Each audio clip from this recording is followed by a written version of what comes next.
Hey guys, we're live here with the 2024 presidential election results. As we all know, Donald Trump has already prevailed, but we're still going to look at the election. So I'm going to share my screen now.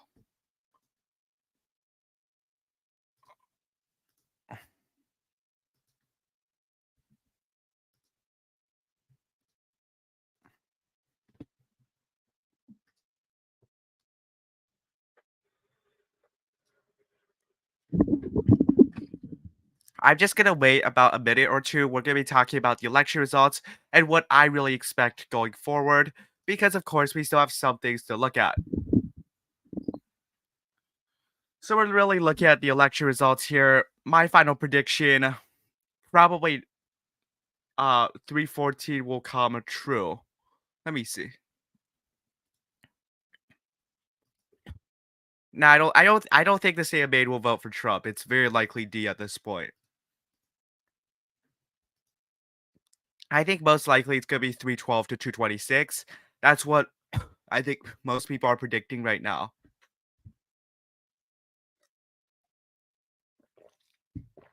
I probably will miss one state. I probably missed the state of Michigan. I had Michigan going leaning towards the Democratic Party slightly. I had Harris had about a 55% chance of winning Michigan. It looks like I'm wrong there. It looks like Trump is gonna end up winning Michigan, but otherwise my general results, they weren't that bad. My prediction was generally pretty good. I think right now we're just looking at the final few states that have not been called. Nevada's looking pretty good for Trump at this point. If you just want to look at it right now, I'm just gonna look at Nevada. I'm just gonna set it up. Okay, Nevada right now, 73% chance for Donald Trump. He's winning Washoe County by 2%. He's down in Clark County by just 2%. It looks like Trump's chances in Nevada are pretty good.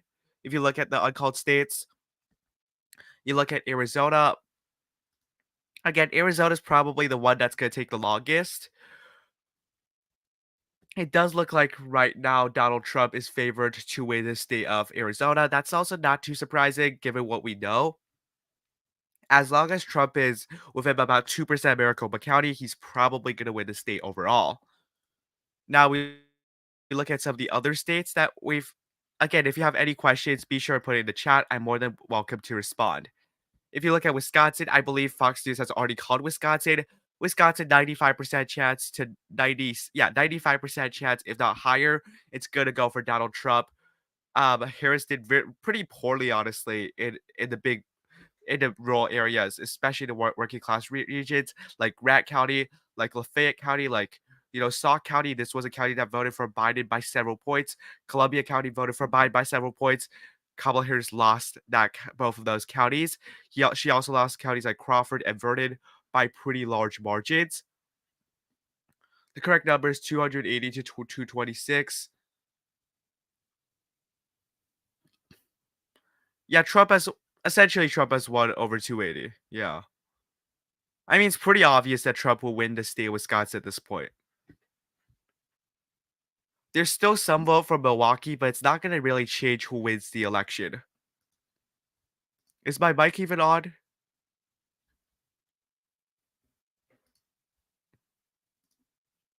Hello? Yeah, I think my mic is on. I'm looking at this. Wisconsin, we're getting a little bit more vote. It looks like Trump has won Wisconsin. 90% chance minimum Trump wins Wisconsin. And then Michigan looks like the most competitive so far. We don't really know all that much. Though it looks like Trump is also going to win Michigan at this point. Probably by about, again, 2% or so. But we still have a lot of vote from Detroit that remains uncounted, so do be patient there. Wayne County is taking like forever. It really shouldn't be.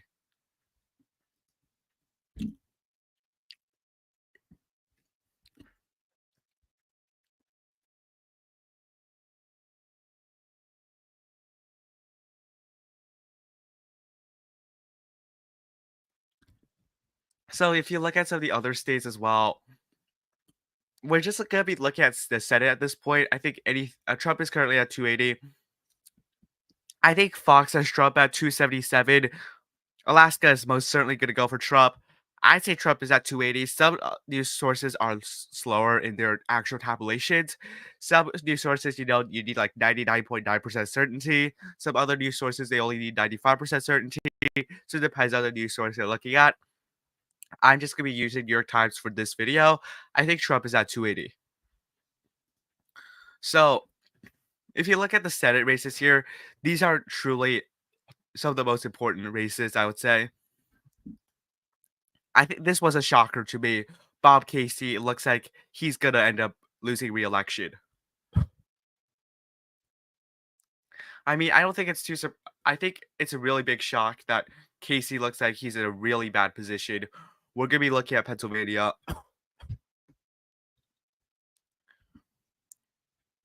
Yeah, it looks like Casey lost re-election.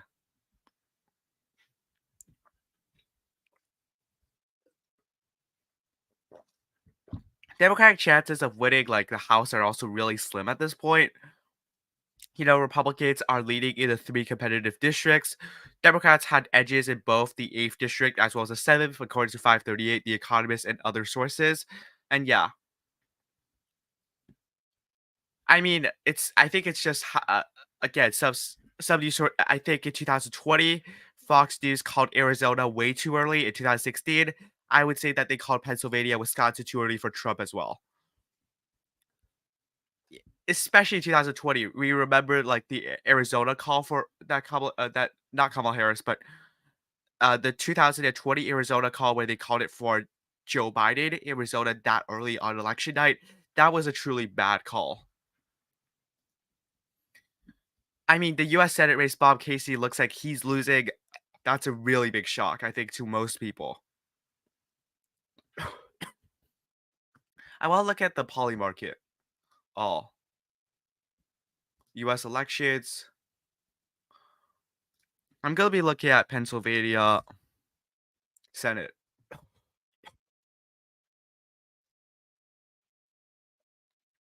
Yeah, it looks like at this point Bob Casey is pretty much doomed. I mean, I think everyone expected Casey to win, but he's essentially lost. Uh, not the results are not final yet in some of these states, but Casey looks like he's in a really bad position. We go to, I'm sorry, I'm a bit sick, but you look at Michigan here. Again, it looks like Elisa Slotkin's in a pretty bad position as well. We're gonna look at state results. We go to Michigan. I don't know. It looks like it's 4.8% lead for Elisa Slotkin in the U.S. Elisa Slotkin's down by 4.8. Trump is down by 6.6. It looks like Michigan's Trump's up, not down, sorry, by 6.6. Michigan Senate is going to be really close, but I do think that probably Mike Rogers is going to come up victorious at this point, which is again a pretty big sign in favor of the Republican Party. We look at Wisconsin as well, Tammy Baldwin in the Senate race there. We're going to look at Wisconsin with Tammy Baldwin's race. If you look at Wisconsin, Trump is up by 4. He's going to win the state, most likely. Tammy Baldwin's down by 2.2. She still has a chance of making it against Eric Hovde, but it doesn't look too good for Tammy Baldwin either. We'll have to see. There's still 34%. There's still 34% of the vote left in Milwaukee. That's going to be probably the make or breaker in the U.S. Senate race. This race is going to be within a point for sure, though.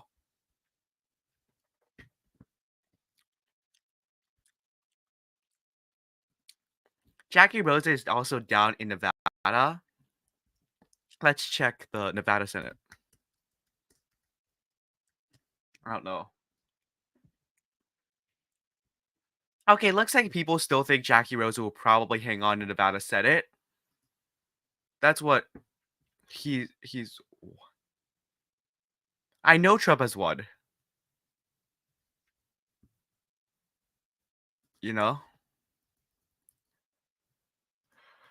Um.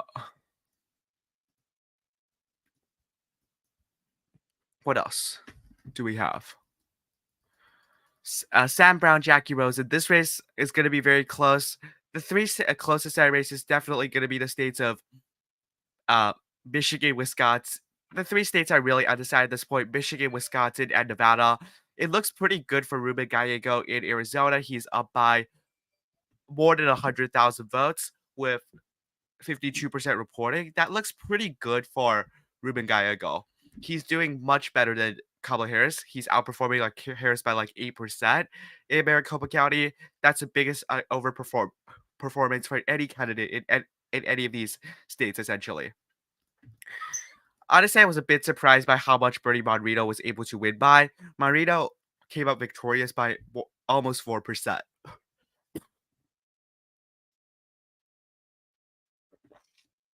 Honestly, I was expecting this race to be like within 2% or so. Monrito is definitely not the strongest candidate, but I think that this main story for this video is that looks like the red wave arrived 2 years late. You can say that, yeah. You look at some of these states. Um, right, Nevada looks pretty good for Trump. Arizona looks really good for Trump. Michigan, Wisconsin all looks pretty good for Trump. Um, New York Times has not called this, but I mean, we all know Trump is going to win. Fox has called it for Trump. A few other sources have called it for Trump. So that's that. Really Trump won all of the 7 swing states. Michigan is not decided yet, but that's probably also going to go for Trump. So Pennsylvania Senate. We're going to be looking at the House. I'm actually going to be going district by district because there's a lot of districts to look at, and I'm sure you guys want to know who's going to win the House. So so we're going to start off here with again all of the competitive House districts. We're going to start off here in Washington. I'm going to be taking you through every single House district so you know what's going to happen, right? I mean, I think Harris is going to concede pretty soon at this point. This election is not as competitive as 2016 or 2020. I mean, the fact is, these major sources have already called the state.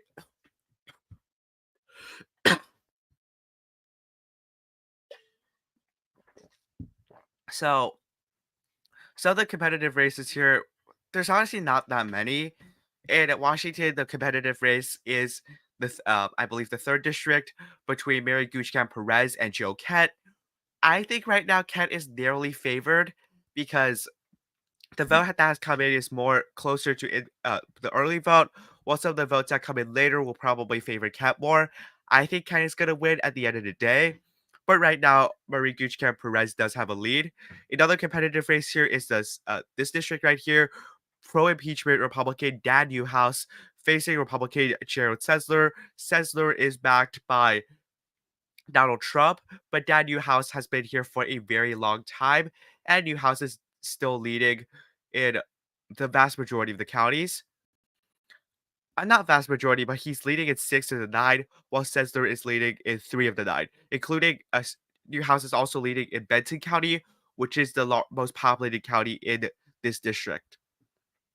So that probably I'd best bet that Dan Newhouse will win that. If you look at each of these House districts specifically, the 6th is going to go for the Democrats. The 4th is going to go for the Democrats.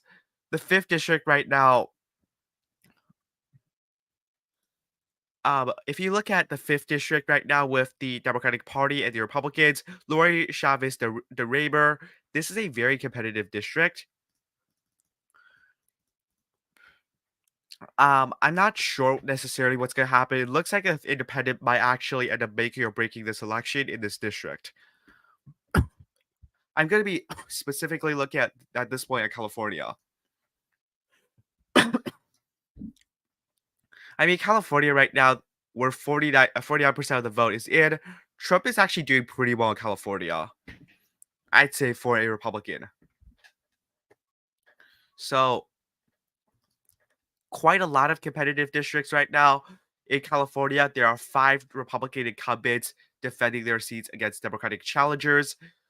And in fact, California will probably decide who wins the House of Representatives. Republicans are currently leading in 4 of these districts. In the 13th district, John DeRate against Adam Gray. This is a rematch with 2022. This district was decided by like 600 votes, or I think 900 votes in 2022. This was the most competitive district. Was it? Yeah, I think this was the most competitive district by raw vote count. John DeRay against Adam Gray. DeRay right now leading in two of the counties, while Gray Gray leading in three of the counties. Again, this is going to be very competitive at this point. I'm not necessarily sure who's going to win this, but if I had to guess, I might guess Adam Gray is probably narrowly favored just because there's more vote from the Democratic areas of the district than the Republican areas, specifically Merced County and Statinas County, which also have the most votes, have the least percentage of the vote in. So Adam Gray probably narrowly favored to win this district. In the 22nd district, David Valadao doing very well against Rudy Salas. This is the he voted to. I'm sorry, I'm a bit sick right now, but if you look at this district right here, David Valadao leading Rudy Salas by almost 8%. David Valadao, of course, he voted to impeach Donald Trump. That will probably help him in this very blue district. This district right now, Harris is not even leading in it by a lot, so it certainly could go either way. But right now, I'm definitely saying Valadao is the favorite at this point. You look at some of the other competitive districts, the 27th, Mike Garcia against George Whitesides. This is very competitive. It's really 50-50. This is a district that Biden won by 10. However, Harris is not really even leading in this district right now.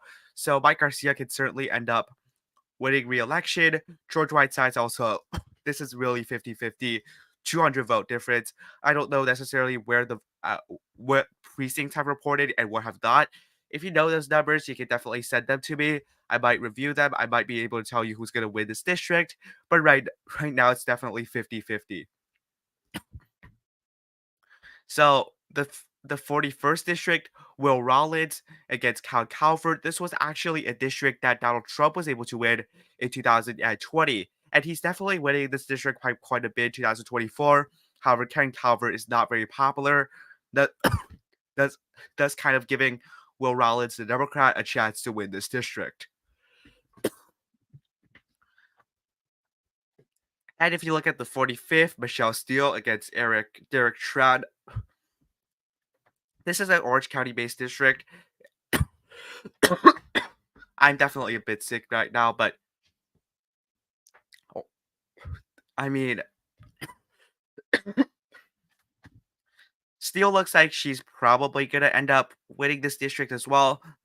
This district Biden didn't win it by that large of a margin.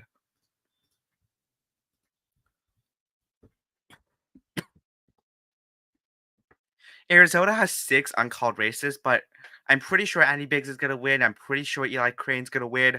I'm pretty sure Abraham Hamada is going to win. So there's really only 3. Oh, Greg Stanton is going to win as well. So there's really only the 6th district as well as the 1st district. I'm not sure why Watson O'Malley is down by 6%. I honestly thought he was pretty well positioned to win this district. I'm going to search up Arizona 6.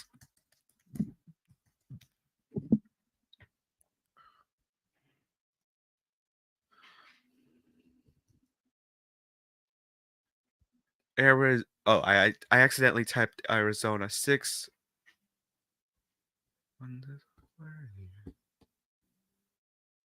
Okay.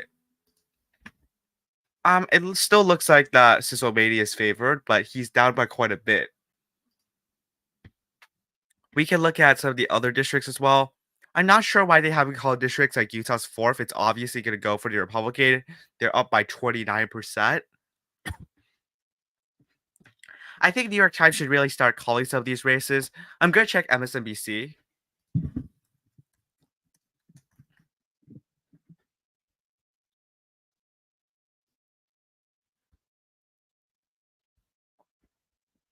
Okay, so this is probably a better map. Republicans have gained.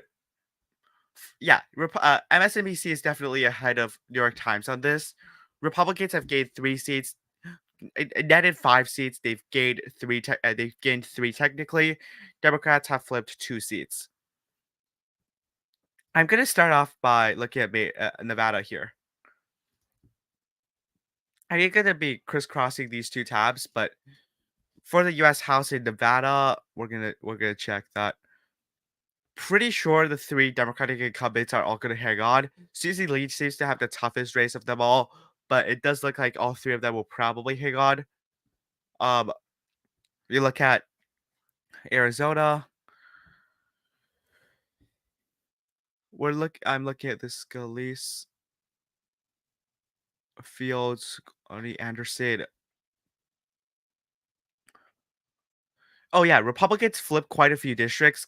It's kind of misleading here, but Republicans flipped 3 to 5 districts Republicans flipped were actually because of the fact that redistricting helped Republicans essentially get 3 free seats, so that's a bit misleading. Yeah, Republicans were essentially guaranteed 3 seats in North Carolina.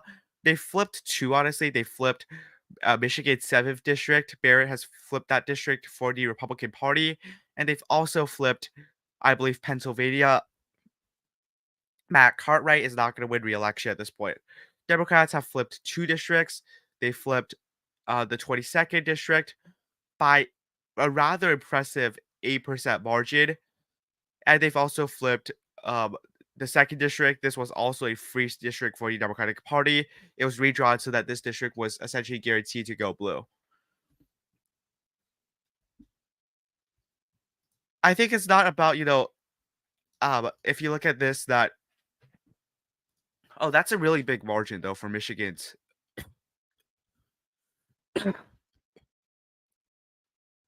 This is honestly a pretty big margin.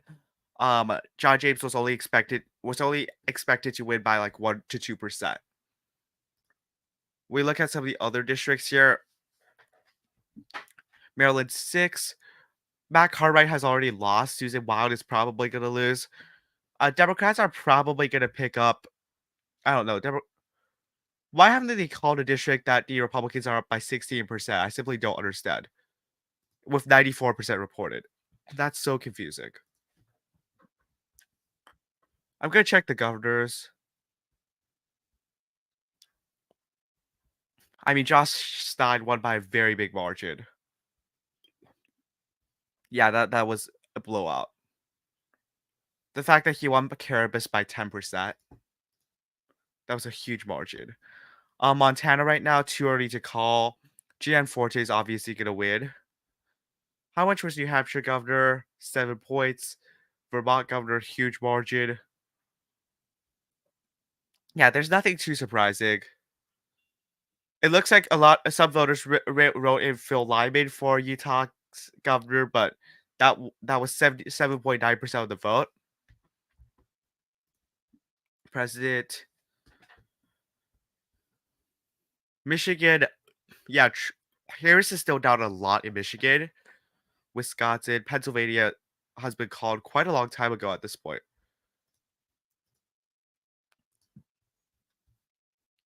Senate control has been called for the Republicans. Maine is gonna vote. It's gonna go for King. Pretty obvious. But I want to check Montana Senate at this point. Montana Senate. I'm gonna just go to Montana. Um. So Montana, Trump is up by 17%. Sheehy is up by 4%.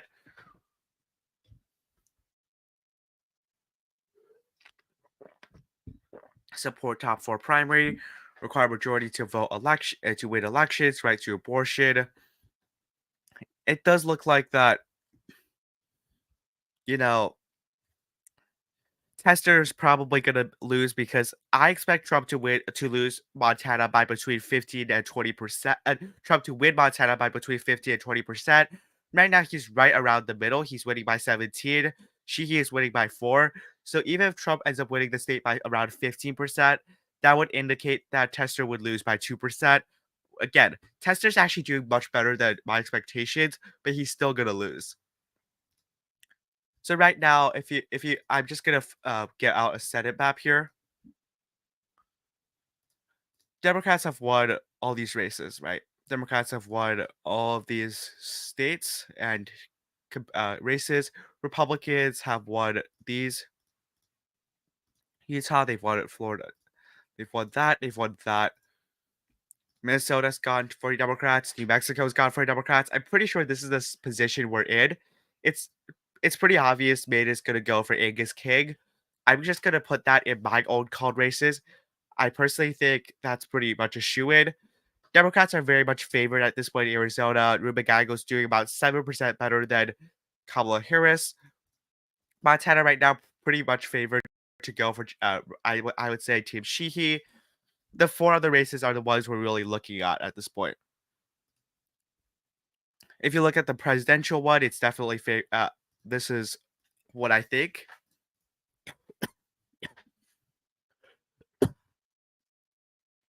I'm just filling in the states that have already been called.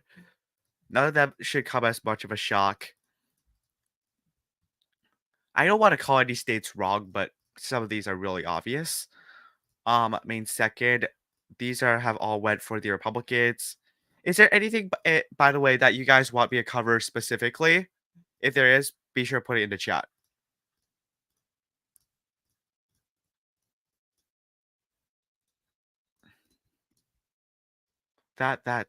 Been called. Pennsylvania's been called. I think Wisconsin we can pretty much call it. Oh yeah, Virginia has been called. Sorry. Nebraska's second has been called for the Democrats. I think right now it's pretty fair to say Republicans are favored in Nevada, Republicans are favored in Arizona, and Republicans are favored in Michigan. I don't think they're gonna wait for 100% in, but I think they're gonna wait for like at least 95% in for Wisconsin before they call it.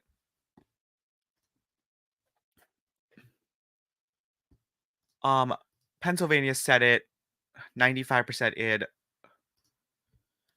I think I think New York Times is a little bit slower, but their graphics, in my opinion, are a little bit better. So looking at the results. I mean, honestly, Trump did really well in Florida and Texas.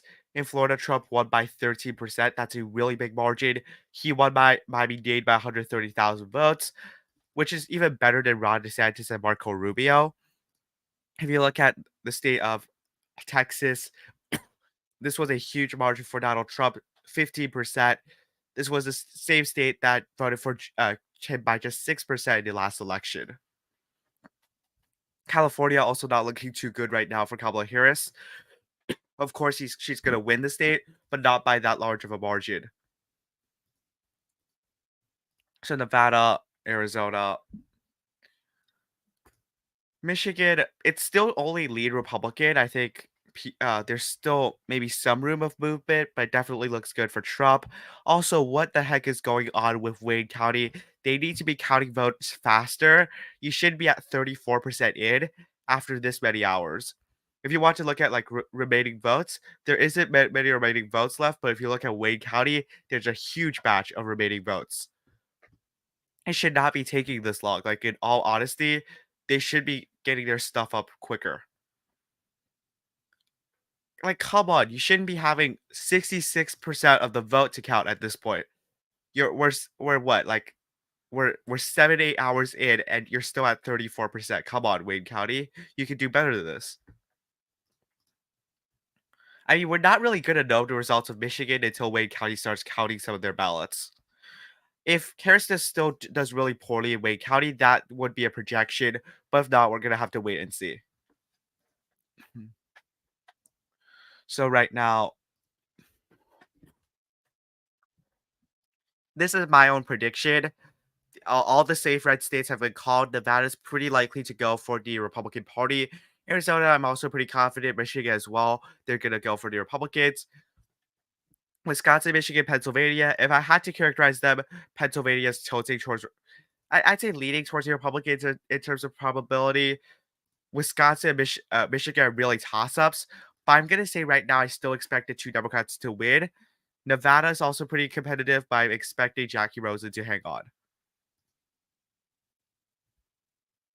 Okay. Thanks for anyone who's been joining us at this point. So Trump has won, of course.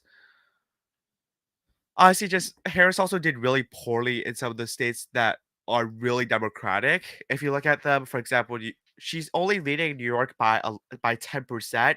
She's only leading in Connecticut by 10%. She's only leading in Rhode Island by 13%. She's leading in Delaware by 14%. These are not good numbers. But then again, you look at some of these states here, Larry Hogan uh, actually did respectably well. Let's see. The Senate election in Nebraska, Deb Fisher versus Dan Osborne. Osborne also did respectably well.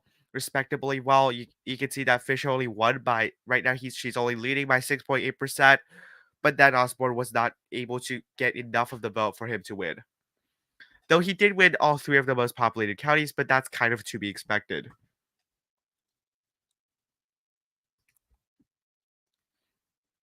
I mean, Trump is still up in the popular vote by 3.8%, and at this point, according to Polymarket, Trump's chances in the popular vote are really good. Right. Before the election, his chances were at like 25, 28%. Now his chances in the popular vote are 100%.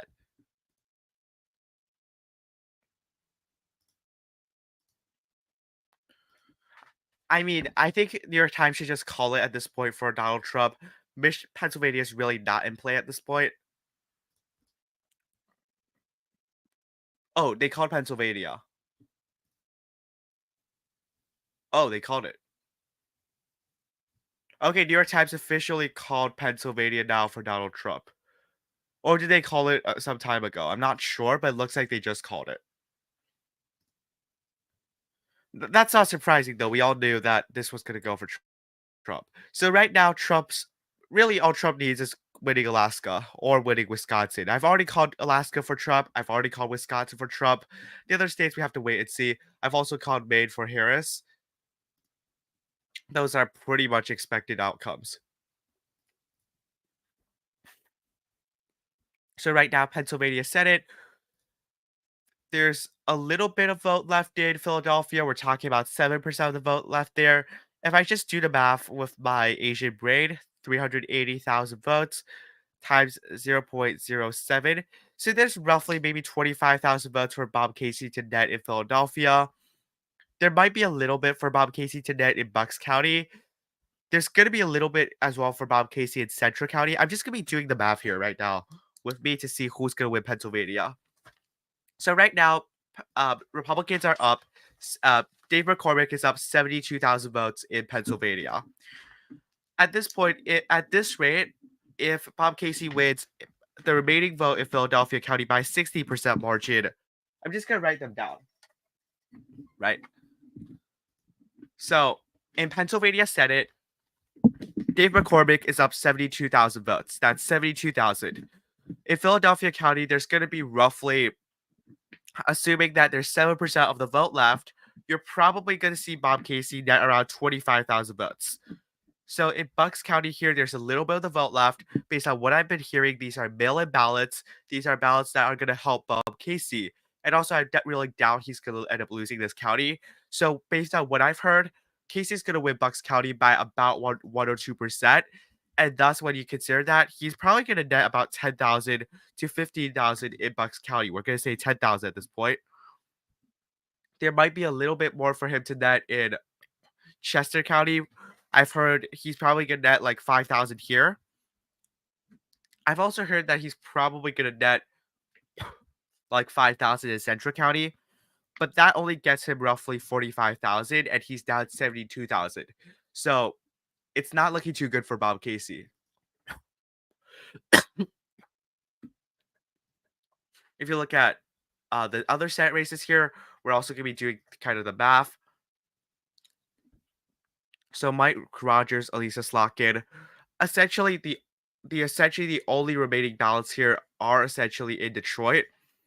So in Detroit right now, Elisa Slotkin is down 227,000 votes. She's gonna have to make that up in Wayne County. Is it doable? Yes. Is it likely?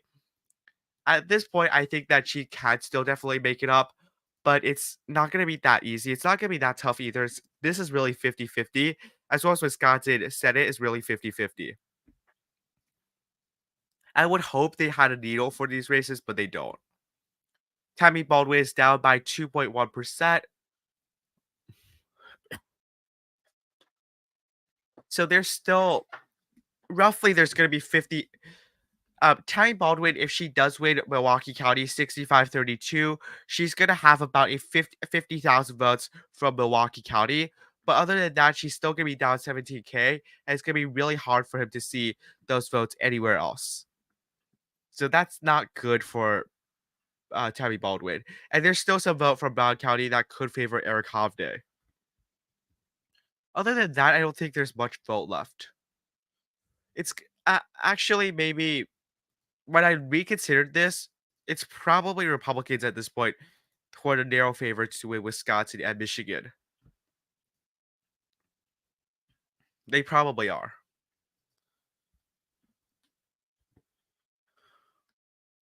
Jackie Rose and Sam Brown. This is very competitive as well. Nevada's still right now 0.8% lead for Sam Brown.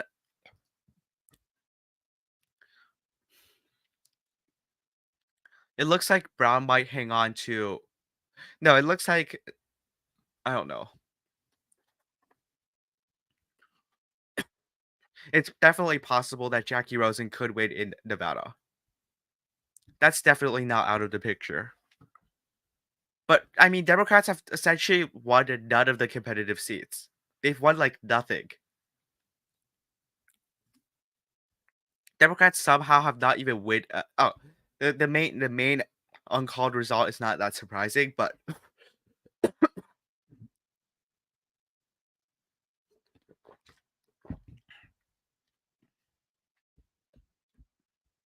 I mean, these are some terrible outcomes right now for the Republican Party, for the Democratic Party. Democrats were always favored in Nevada. They're not doing too well. I'm waiting for new votes in some of these states, and I know they're out there, but I don't know how long it's gonna take. Update me if there's any new vote coming in. So they're starting to call a little bit more of the how let's see. I think Fox News is probably the fastest at calling these house races, but we'll stick with this right now. So so Nevada, Eli Craig, Juan Cisomady. Okay, the Cisomady district has tightened quite a bit. Last time I checked it was angle +6. Now it's down to angle +3.5. Let's look at this district. Amish Shah is down against David Streicher. Is up against David Streicher, though it's very close at this point. They've called New York Times has called it for Vasquez against Harrell. It does look like Sykes has won. It here. Lawler did win by a pretty big margin though. I'm just doing the math myself in terms of the called races. So yes, House we're starting to see some more projections.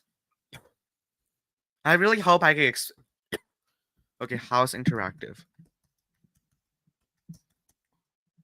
We're gonna be trying to fill in the House races to see who's gonna win. It's only New York though. That's pretty annoying. Whatever. I give up trying that. Let's do some other ones. Looks like Trump is gonna win the popular vote. Like that's really surprising to me. I had Harris winning the popular vote. And it just looks like Harris absolutely dropped the ball in some of these states. For example, she definitely I'm just gonna refresh my channel page, but please subscribe if you've been here for a long time. Anyhow, Wisconsin still has a 4% difference with 92% of the votes counted. Okay. Michigan, we're still waiting for Detroit, of course. And it doesn't seem like we're actually getting a lot of the vote, anyways. It's already over. Yeah, the presidential is already over. The Senate and House are not because, it really matters how many Senate seats you have. If Republicans are able to win like 56 Senate seats, which is possible at this point, that's really a lot better than winning 51 Senate seats. House, Michigan, we have the 3rd District, Derek Van Orden. Maryland 6, Pennsylvania's 10th. I mean, Democrats really did pretty poorly in Pennsylvania. It looks like they're losing all three of the competitive seats there. I mean, just call it. If it's like some of these districts, I think if they're outside 1.5% and 95% of the vote has been counted, just call those races. It's not that difficult.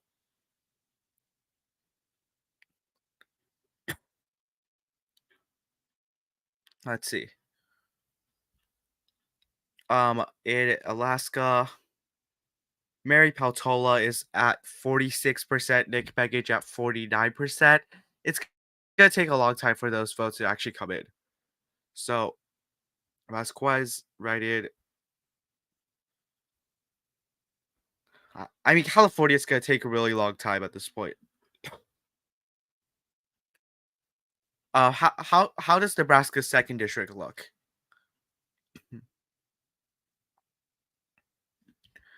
I mean, of course, 51 Senate seats is enough for a majority, but in 2020, 2026, Democrats have the chance to flip it back. So it's good for the Republicans if they're able to get more Senate seats.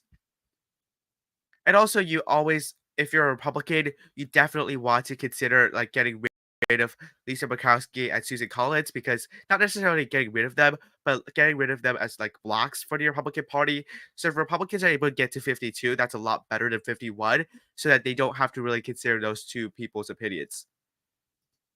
And the House is also very important, just because if you win the House, right, actually able to control the government.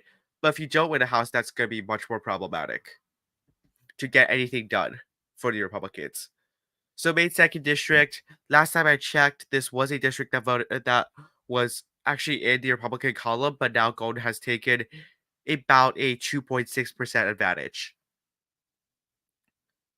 I mean, some of these districts, I seriously think you should be able to call it. If you're up by, 9.2% with 85% in, you should call it.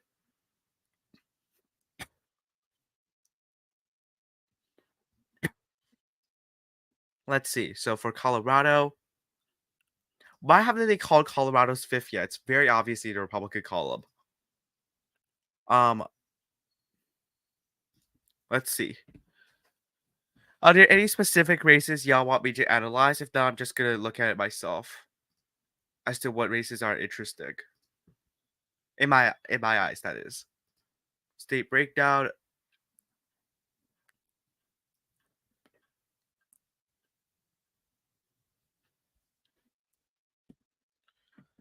I mean, where are the competitive districts? We're gonna look at each of them individually, I guess.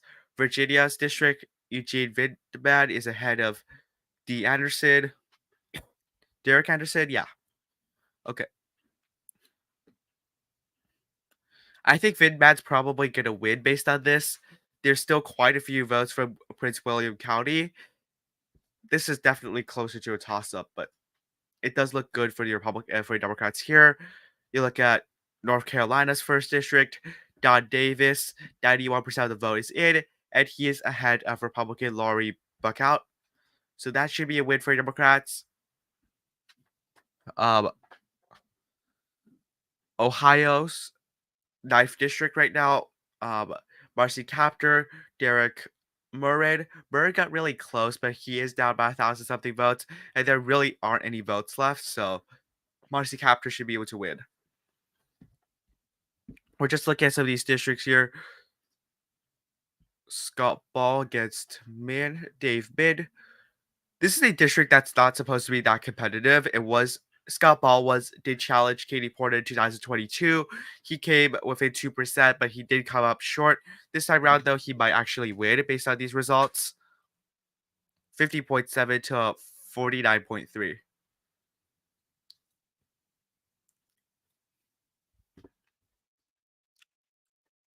Nevada called for Trump. Are you sure? Let me see. Fox, Nevada. Fox 2024.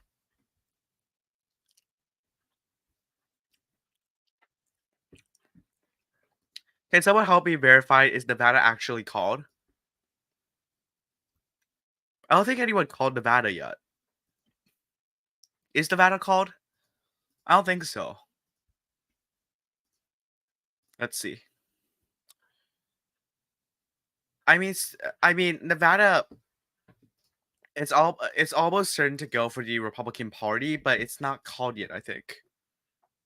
Who called Nevada? I'm curious because I can't find it right now.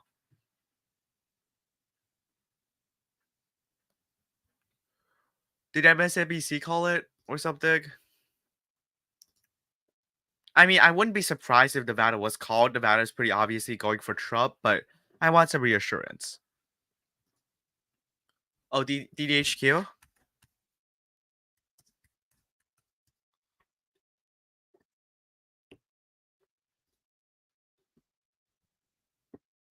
Let's see.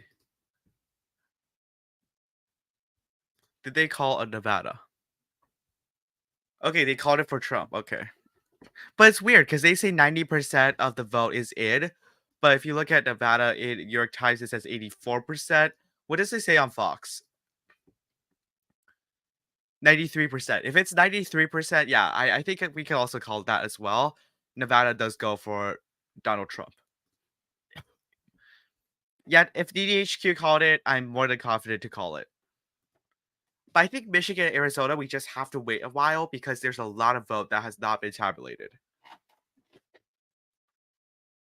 Honestly, the margin of who wins the presidency by the person who how much someone wins the presidency by, that's not super important, but nevertheless, we'll still have to see. I mean, Wayne County, I thought they were at 35% reported, and now they're down to 34% reported. How amazing. I don't know.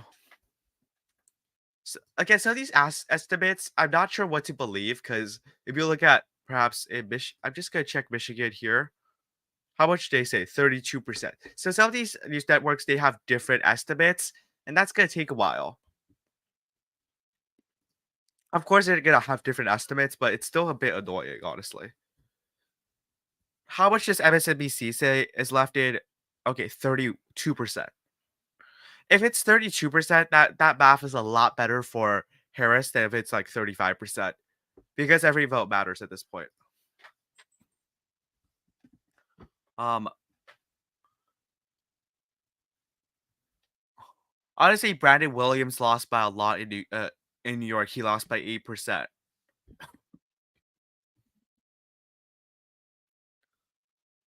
I mean, I was first district I always thought was gonna easily go for Marriott Miller Meeks, but right now, according to this, she's actually only leading by like 400 votes.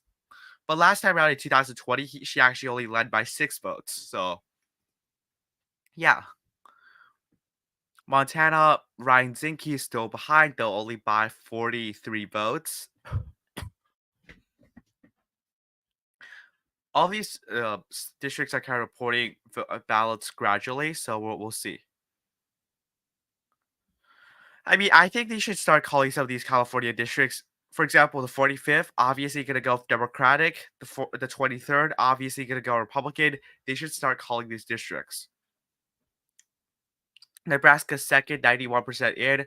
Don Bacon and Tony Vargas. Bacon has survived several hotly contested elections.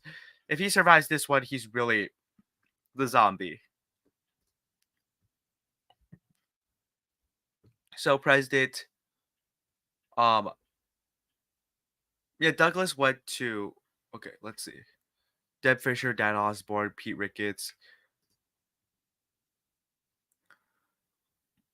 I mean, I just don't see how Tony Vargas could win if all the votes from Douglas are in, and the only votes that are not in are from Sanders County. If that's the case, Tony Vargas is pretty screwed.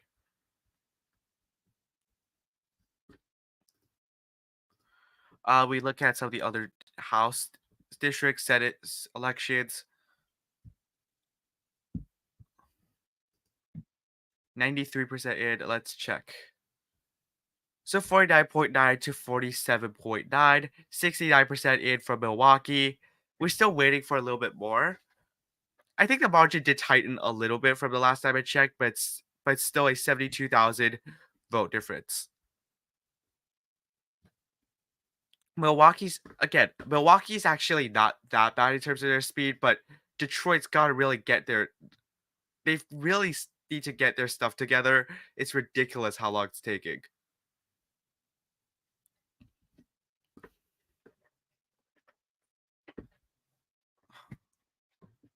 They should they should honestly call Maine. There's no way the Democrats don't win Maine. Um, Senate. I'm just waiting for a bit more of the vote to come in. The Pennsylvania Senate race hasn't really moved since I last checked. Still 72,000 vote difference. Again, it's possible to overcome 72,000 votes when there's still some votes outstanding in Philadelphia, in Bucks County, in some of these counties like Montgomery County, like Chester County, but it's going to be tough for Casey as well. So for Wisconsin, I think we just checked. We're going to check again. Nothing has changed. Montana, they're going to gradually start reporting more of the vote. And last time when I checked, Decision Desk is putting Trump at 286. Let's see. So 286 is that they didn't call Arizona and they didn't call Michigan. That's fair enough. Yeah, I wouldn't call those two states yet. So let's see. Montana Senate, we're getting a bit more of the vote in at this point. John Tester is really screwed. He's down by 6.3% at this point. And Missouri County, the bluest county in the state, is already in. Let's look at 2020 president in the state of Montana. Is there any areas that are 100% in? Let's just look. Park County, 95% reported. Where's Park County? So that was Tester plus 11. I mean, to be fair, this county voted for Trump by 7. So if that's the type of overperformance, if Tester's overperforming by 17 or 18%, then he can actually win in Montana. We're going to check another few counties. Jefferson County, again, I don't really know geography in Montana. It's a pretty small state.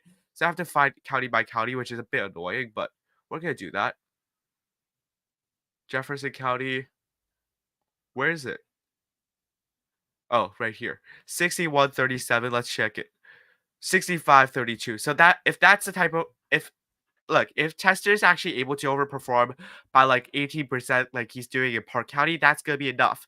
But if he's overperforming by like 5%, like in Jefferson County, that's not gonna be enough. Sanders 7028, 7423. So that's like a 7-8% overperformance. That's also not gonna be enough. I think Tester's probably gonna fall a bit short. Carbon 54, 44, 63. Okay, so Tester's actually overperforming by like closer to 20 points in some counties, but in some other counties, he's simply not doing good enough. What about the areas that have not reported yet? Richland is very pro Trump. Roosevelt will probably go for Tester. What about Flatland?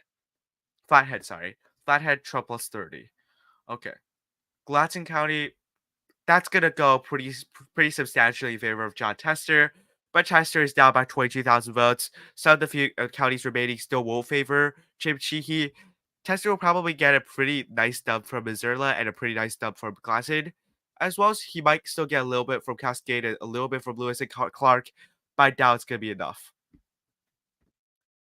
I think it's pretty safe to say at this point Montana is likely Republican. Pennsylvania is pretty bad for the Democratic Party at this point. We're gonna look at Nevada. Oh, we're up to 90% reported in Nevada. Okay, this is really close. Yeah, let's put the presidential and the Senate side by side. I think that's gonna be helpful. So that's the Senate. That's only a 2,000 vote difference. I mean, a pretty. Let's see where the vote is left. But Clark is all in. Washoe is not in. Okay. Where's the remaining vote? That's a big question now in Nevada. We're 95% in, but where is the remaining vote? Okay, Nevada. Yeah, it's likely are. It's gonna vote for Trump. But interestingly, in the presidential election, Clark County is only 87% in, but the Senate race, it's 95% in. I'm not sure how that works. Let's see the comments.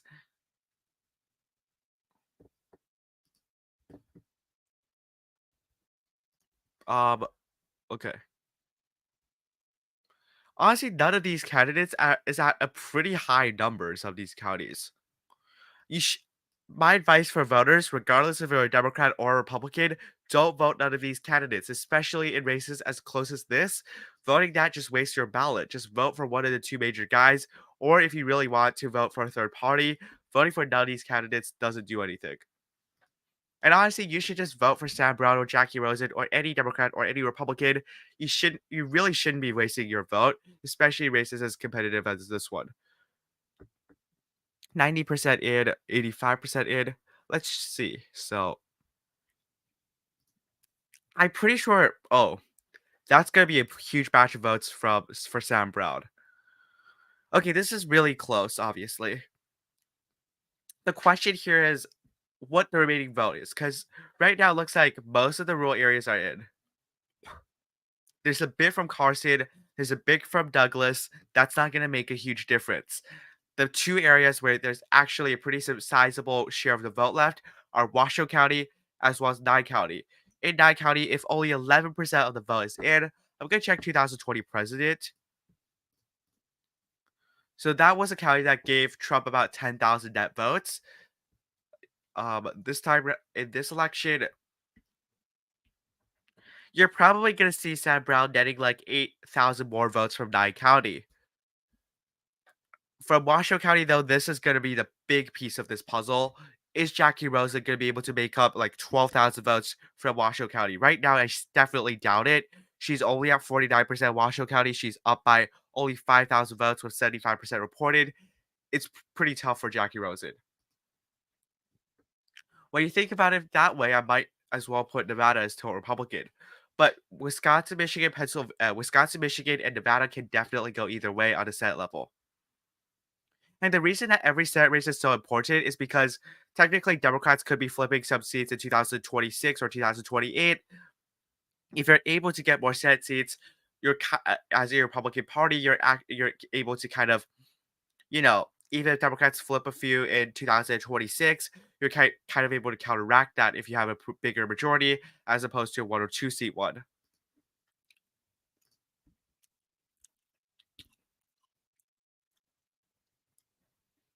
It looks like there's no more vote in Pennsylvania, and or there might be a little bit, but these election workers have already probably went home.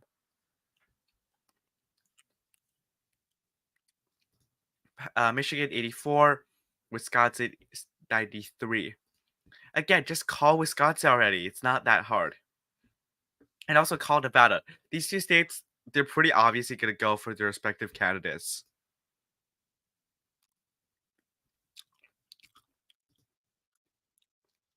I know it's over. At least the presidential one is over at this point. But if you're an election nerd, you're still going to be watching to watch it. I mean, in Michigan's case, it's just really that if you look at where the outstanding vote is in the Michigan and Wisconsin races, Pennsylvania were closer to 97%, 98%. Yeah, Alan Lichtman got it wrong. Not too surprising. You're always going to get some elections wrong. And I think that he was overly confident in his own prediction. Honestly speaking, he got it wrong in 2000, although it was very, very close. It was a coin flip. He got it wrong in 2000. It shouldn't be too surprising that in 24 years' time, he may as well get another election wrong. The thing about Wisconsin is that, and as well as Michigan, is that there are some Democratic areas who have not reported their ballots. And honestly, we should just fix this issue. This is not that difficult, right? Milwaukee, we're still at 69% in. You look at Michigan, right? Wayne County, we're at 34% in. In the Democratic primaries, we saw a similar issue. Like after 5 hours, Wayne County was 1% reported, and that was a pretty big problem. Honestly, Wayne County should be a lot faster than this. Come on.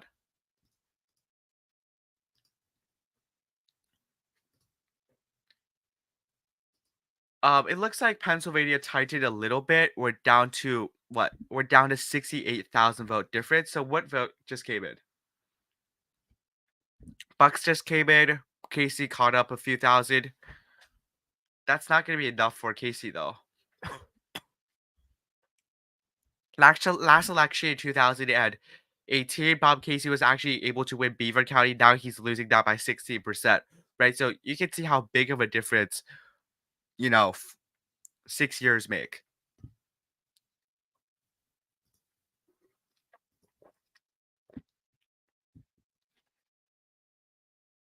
Where's the remaining vote? That's the big question here. So it doesn't appear that there's a lot of remaining vote. Bucks County, yeah, the remaining vote is from Democratic areas, but it doesn't seem like that's gonna be enough.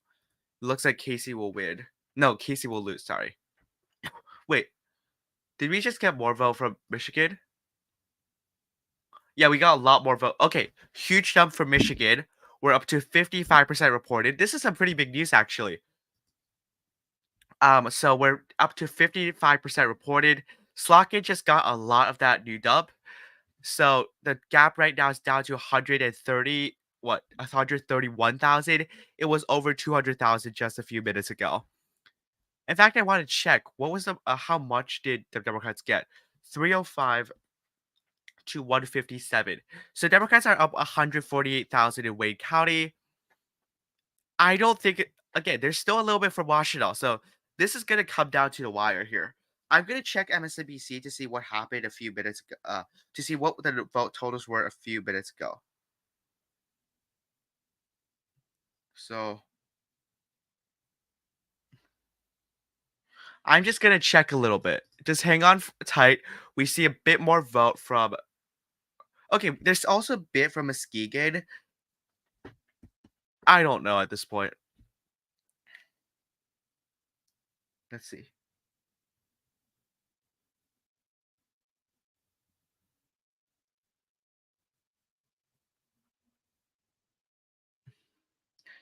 I'm pretty sure previously the numbers from Wayne County were like 59% to 39%. Now they're up to 64% and 33%. So for president, let's see, what are the numbers from Michigan? So it's still lead Republican. Trump's chance is 83% of winning, but again, what we're seeing here, 63% to 35%.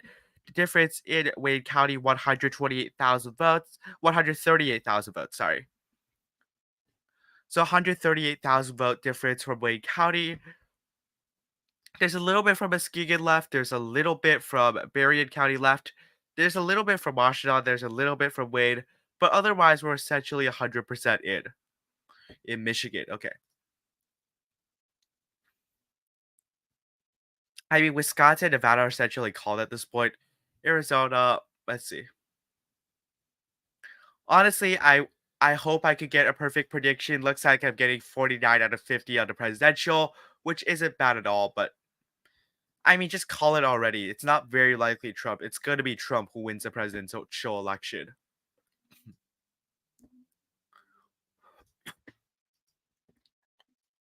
Do we have any more House results? Let's look at May 2nd. Okay. Wisconsin's third has been called by a bunch of news sources. Dan Newhouse, Kim Schreier. Let's look at California. Has been any more numbers?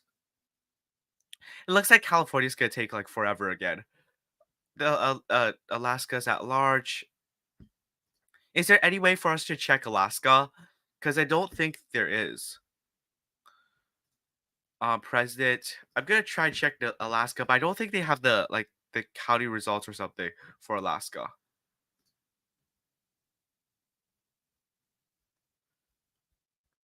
So right now, Trump plus 15. Okay, Alaska's definitely gonna be pretty close. Let's see. Oh, so Michigan has moved to likely Trump. We're at 89% in.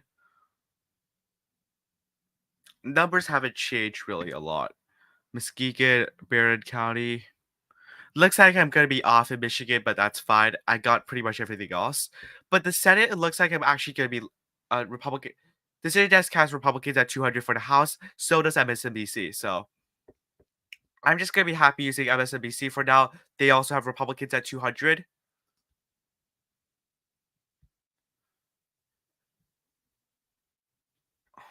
I mean, I honestly am pretty shook by how much Trump won Texas by. Okay, they called the seven from Tom Barrett. That's not really a surprise. Yeah. I think they should start calling some races. Like Jen Kagan's won in Virginia second. That's not really up for dispute. You know, the seventh Eugene Vidman has won essentially. You know, the 10th district Scott Perry won. Ryan McKenzie won. Robert Brashaden won. These are not really results that are essentially up for dispute anymore. And also, why is New York 17th taking such a long time? Seriously, 94% in, the Republicans up by 16%.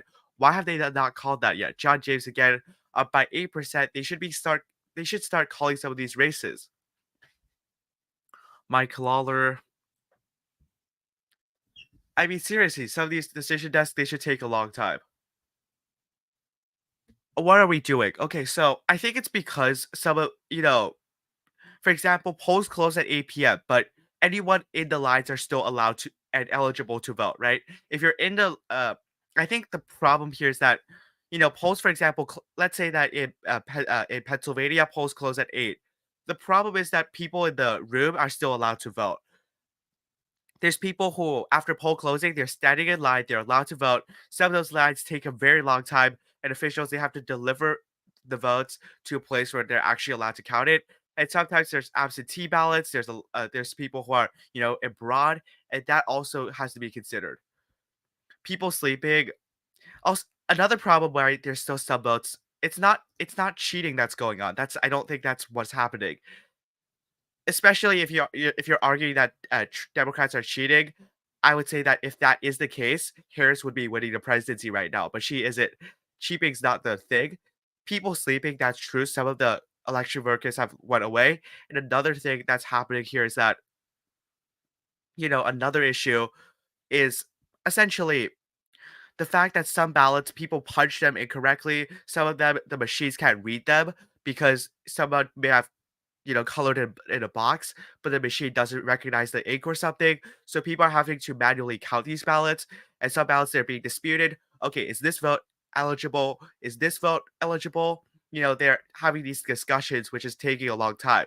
What do you think about Iowa's first and Maine's second? Iowa's first. This happened in 2020, by the way. I'm just gonna show you. Marriott Miller Meeks at the time defe- defeated Rita Hart by 6 votes. Right? This time round, it's about 200 votes. So they're going to take not 200 at this point. It's a bit more. Let's go to Iowa. By the way, there was a poll that had Harris up by 3. Now Donald Trump is up by 14. Also, why is Story County taking so long? They're at 0% reported. Okay. It looks like there's actually a little bit more vote to come in. That's interesting.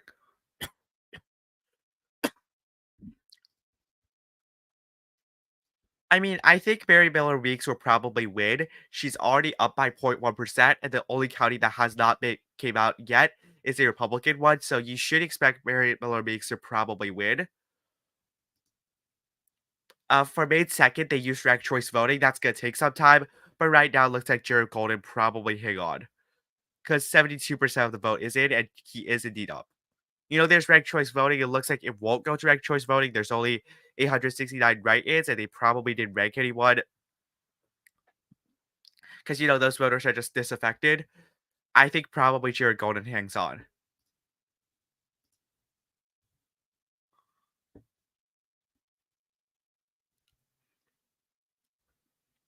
Yeah, that this looks like it looks pretty decent for Golden, honestly. Um, there's still some precincts that haven't came in, and I don't know how each of these precincts will vote. but I'm assuming it's probably pretty good news for Jared Golden at this point. And also, some of the precincts actually don't have a single voter, so Golden's chances are pretty high.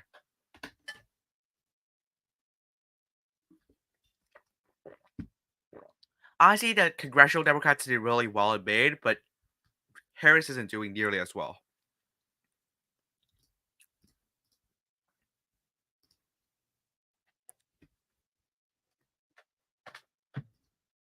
Okay, do we have more votes from Michigan? We don't. How amazing. 28-point gap. Okay. So what's the result for Arizona right now? Um, 51-48. I think the Republican areas. Oh, they're not actually not done. Okay. There's still a little bit from Piedmont to count. There's still quite a bit from Maricopa. They're saying Trump plus 4.4. That would be rather a pretty sizable gap. But if Trump is winning by 4.4, I'm pretty confident we might be able to call Arizona by tonight at our decision desk. Of course, the major news sources won't, but I think we might be able to call it ourselves. Okay, so in Montana right now, Tim Sheehy is down. Tim Sheehy is up by 7 against John Tester. I think we're getting to a point where we can start making a projection here. I just don't see any way that John Tester could possibly win this. Like most of Montana is very, very red, and the few areas of course, Gallatin County is probably gonna net John Tester at least 10,000 votes, if not a bit more than that. Missouri, there's still a little bit there. There's still a little from Lewis and Clark. There's still a little bit from Cascade, but I think we're getting to a point where we can definitely call the state of Montana for the Republican Party, especially because what's happening around the nation. Republicans are significantly outperforming, and Tim Sheehy had a 7% lead in polling. It's pretty obvious. Maryland 6. I'm gonna check Maryland 6 right now. Yeah, because that district is 50.00 to 50.00. We have a little bit more. Okay. From Michigan, where did that come from? I have to work that out. I think a little bit more came in for Berrien County, but didn't really make much of a splash. So, yeah. I'm honestly kind of disappointed. My penultimate prediction, second to last one, I had Trump at 312. That looks like what's going to happen. Final prediction, I gave Michigan to Kamala Harris. I should have stuck with my guts. I had Kamala Harris winning. No, I had Donald Trump in my guts winning. But at the end of the day, I wanted to look more impartial. So I had, Kamala Harris winning in Michigan. Turns out my gut feeling was actually right. Let's go to Maryland 6. I'll probably be here until, for another half hour or so because I really do like watching these election results. So Maryland, we're still at 50 point. Let's go to Maryland.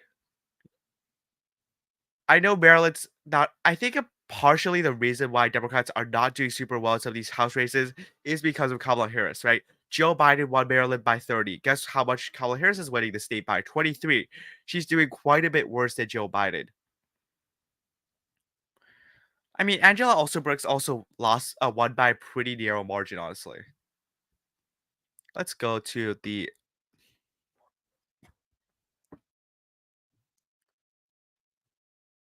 I mean, it looks like Democrats are going to win this district just because you look at the Republican areas. Garrett, 85% in. Allegheny, 82% in. Washington, the largest Republican county in this district, 91% in. But if you look at Montgomery County, the largest blue county in the state, by far the bluest area of this district right now, it's only 79% in. That is 5% less than the district overall. But the Republican areas are meeting or exceeding the overall vote in. It does definitely Frederick County is going to make or break it. But if I have to be in one of these two candidates, I'd rather be the Democrat. So I think Maryland 6 right now does seem like it's going to go blue. Please subscribe if you have been here for a pretty long time because that's going to really help me a lot. I know that's not a very convincing argument, but if you've been here, please subscribe. I mean, Ted Cruz also did win by quite a bit, honestly. I was expecting, Allred to do a lot better. I thought Allred was gonna win, was gonna be at like 46, 47. It looks like that did not happen, especially because how unpopular Ted Cruz is. Democrats were talking about how they were gonna try flip counties like Collin County, Denton County, at least in a Senate race. That didn't even happen. In fact, Kamala Harris actually lost Tarrant County by 5%. That is a really long type of thing. I got 2 more hours just to make sure no funny business by Democrats. I sincerely don't think anything's gonna go wrong. Cause look, right? At this point, I don't think anything's good. There's not. I don't believe in the election manipulation stuff, just because of the fact that Donald Trump has essentially won the presidency, right? I think Harris will probably be conceding soon, so I believe the election results are legitimate at this point.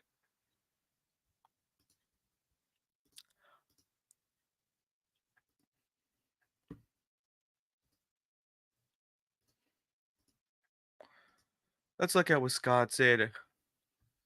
I mean, the margin is going to be relatively narrow because, okay, we have a little bit more from Milwaukee County. The margin did tighten by about, what, 0.5%, but it's definitely not enough to catch Trump at this point. Let's look at what they think Milwaukee would be 38%.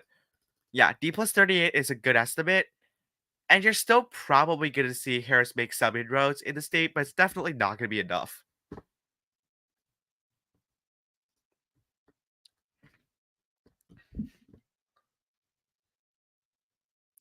Okay, Ryan Zinke has taken a 3% advantage. That should be good news for your Republicans. The House also looks pretty bad for Democrats. It really doesn't look good for Democrats, like anywhere essentially. I mean, the fact that David Valadao is up by 8% in a presidential election just shows how messed up Democrats really are in this election. Democrats did far worse than my expectations. I thought, Pennsylvania election results might take 3 days or something. This is really some pretty bad news for Democrats. Just in terms of some general discussion, this is not. I think honestly, even Republican strategists didn't think that they were gonna have this good of a night. But right now, it just looks very awful for Democrats. If you have any questions, be sure to post them in. We're gonna be looking at them.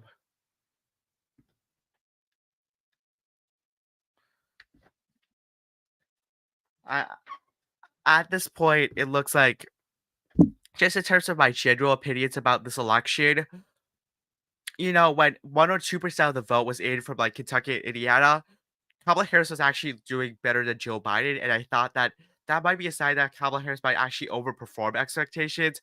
But vote after vote, we looked at Florida. Trump won the state of Florida by 13%. He won Miami-Dade by 10%, right? That was a county that voted for Hillary Clinton by 30%. You look at another state, for example. You look at the state of Texas, right? That is a very suburban state. It's a state that voted for Trump by just 5.6%, nearly voted for Beto O'Rourke in a Senate election, and this time round it voted for Ted Cruz by 10%, voted for Donald Trump by 14%. You look at, a state like Nevada, it's going for the Republicans by 5, right? Those are some pretty significant numbers. Those are not negligible subs.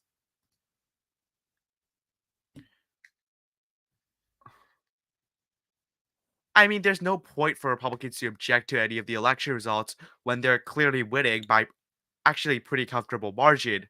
I had Trump winning in Pennsylvania by between 1.5 to 2%. It looks like they might actually exceed that number a little bit. Right now, based on the Pennsylvania results, I'm expecting Republicans to win by about 2 to 2.1%.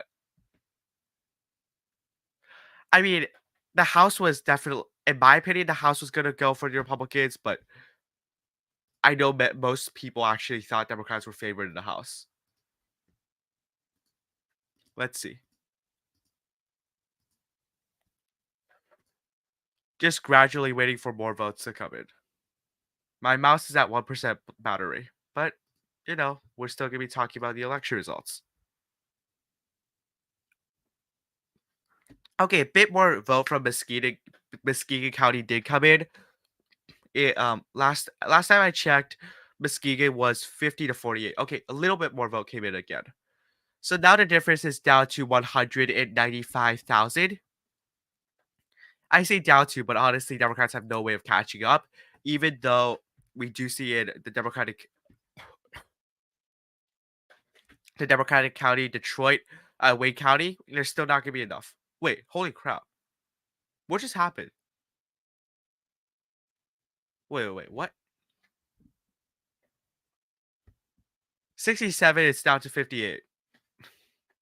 I mean, if that's the case, Democrats may have a bit more of a shot, but let's see. Yeah, I think New York Times plugged the number wrong.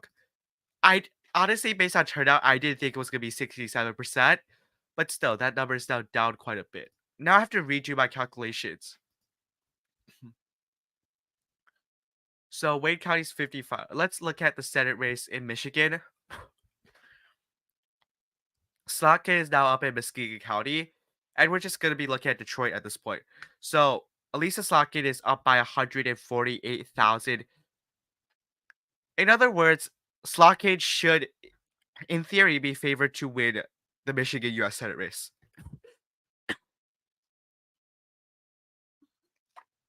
It's tough to say, but I think Slotkin is favored at this point. Because right now, in terms of the Michigan state, the numbers have been moving in favor of the Democrats. So Slotkin might win in Michigan.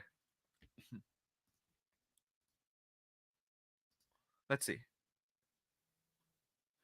Yeah, I'm just gonna do some math now. 40. What is so 5 out of 6 times around 5 out of 6 times 150,000. So Democrats, if they hold the 64 to 33, a 30-point margin, Democrats should be able to net about 120,000 from Wayne County. What that means is this in this case is that Slockett should be able to overtake Rogers in Michigan if these numbers do hold. Okay. Michigan's definitely very, very competitive, but I think Michigan will probably go to recount at the Senate level, but looks like, Slockett will probably win.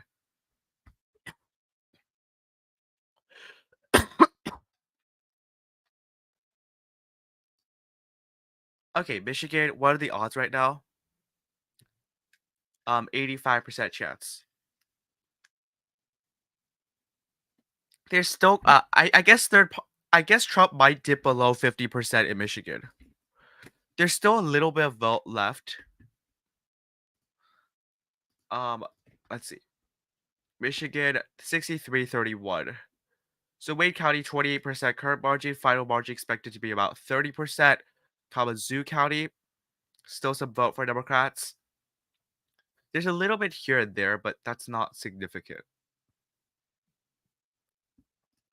There's a bit more from Macomb County, so we don't really know what that's. I guess Harris still has, if everything goes right for Harris, she still has a chance in Michigan. I think she does, but it's looking very tough for her. Yeah, I think they should just call Maine. I think they should call Wisconsin. I think they should call Nevada.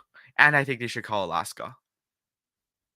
Let's look at the House again, because the House probably has the most nuanced results right now. I think Mary Potola's kind of screwed. Let's see. So these two districts should be called for Democrats at this point. Republicans, let's see.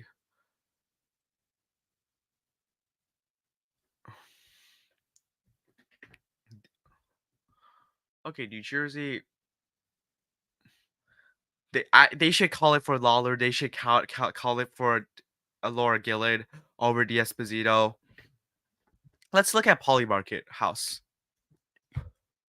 Who is expected to win the House? Balance of power. Yeah, those are only two possibilities at this point. House control after this election.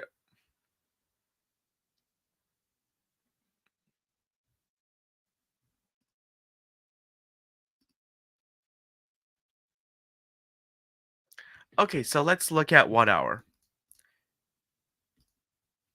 I guess Democrats have surged in the last, 1 hour or so, but they're still very much down a lot. I don't see Harris catching up in Michigan. I also don't see Harris catching up in Michigan, but there's probably like a 10% chance she could if everything goes right for her. Because there's about, she should be able to net about 120,000 votes from the Detroit area, so Wayne County. That's not going to be enough for her. That's probably going to be enough for Elisa Slotkin in a Senate race because she's down by about 100,000. Harris is down by about 100, about closer to 200,000. It's going to be much tougher for Harris. Personally, I think probably Slotkin wins the Senate race, and Harris wins the presidential race.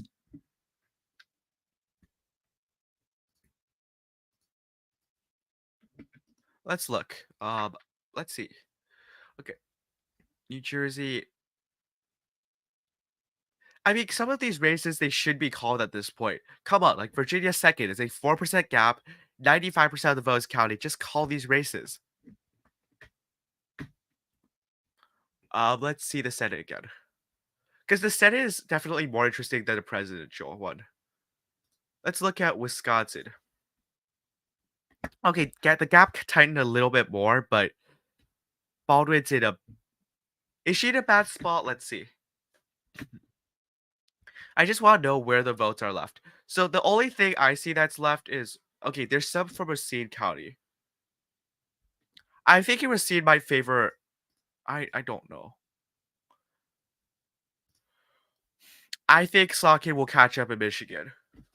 Wisconsin right now putting it back to toss up, and Nevada putting it back to toss up. Actually, no. I'm still gonna keep Nevada until Republican. Wisconsin's a complete toss up right now. I know these numbers look pretty good for Havday with 94% in, but based on my math, I think it's closer to like 92% in, and that gives, you know, Tammy Baldwin a little bit of hope. So where are the votes left? Yeah, just like I predicted, Racine County will probably the remaining voters in the state will probably go nearly in favor of Eric Havday.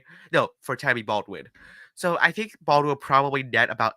I'm just gonna do some more math. Gonna get some paper. Where's okay? Where's my paper? So Eric Havday, I think you're gonna see.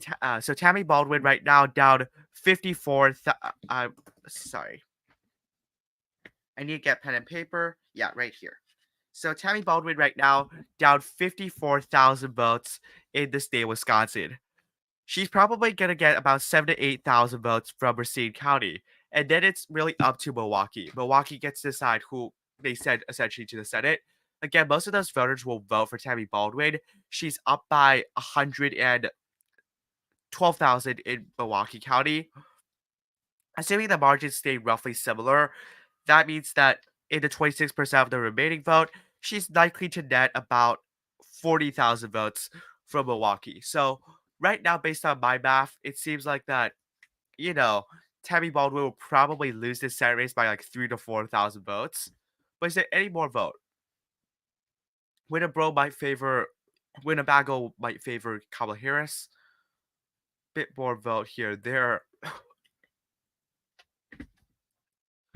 yeah, Wisconsin president is pretty much done. I've called it already for Trump.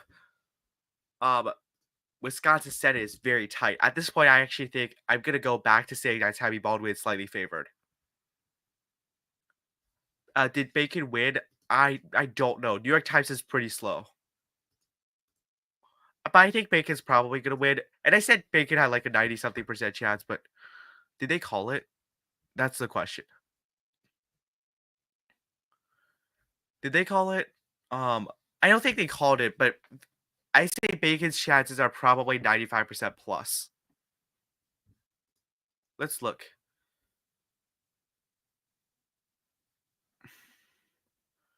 Wait, Republican chances aren't even that good. 59.6 to 40.4. Wait, what? So Republicans are up 60-40 probability according to Decision Desk HQ, but their chances in Polymarket are 9%. That's really confusing. ABC has it at 205. Okay. Let's go to ABC House. Because I want the news sources that are. Okay, that definitely is not the right ABC House. But let's look at this. I mean, it's weird. How do they have Republicans at 205, but they haven't even got Trump winning the presidential election?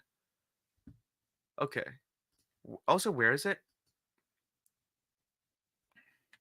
Dashboard or results map? Results map, right?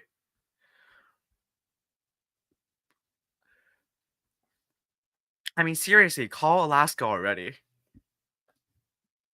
Republicans at 205. Um, so which districts have they called? I think they've just really called a few common sense districts that some of the major news sources have not really called yet. So yeah, they've called a few holds. But let's go to house. Wait. Also, for the people who have watched this video for a pretty long time, thank you so much for being here. It really means a lot to me. Because again, the presidential election has been declared. The fact that you're still willing to stay here is pretty impressive and pretty. It means a lot to me. Well, Nevada 3 flip red. This one, it's closer to 50-50, though, because 85% of the vote is in. I'm leaning towards Susie Lee hanging on, though I'm not too sure. It's essentially 50-50, Nevada 3. If I had to bet money, I bet on Susie Lee because the models had her up by a lot, but it's closer to 50-50. What about Iowa? Because I saw Decision Desk HQ for a second, and apparently, wait, what? That's really interesting because Marion Miller Meeks is down by 1,000 votes on Decision Desk HQ, but she's up by 1,000 votes on what? I think Decision Desk HQ is actually slow here. Not quite sure.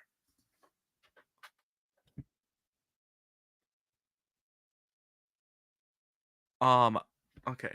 Let's go to the Senate election results. I think Montana, you're going to see gradual reporting, and we're going to have a good understanding of whether Tim Sheehy or John Tester is going to win by essentially tonight. Pennsylvania needs to start.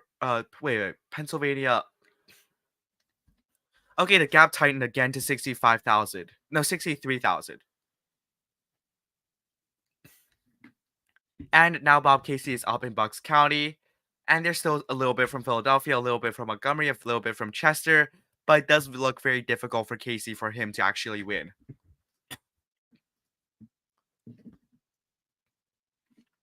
Let's go to Michigan again. Why is the percentage in Michigan actually decreasing? That's weird.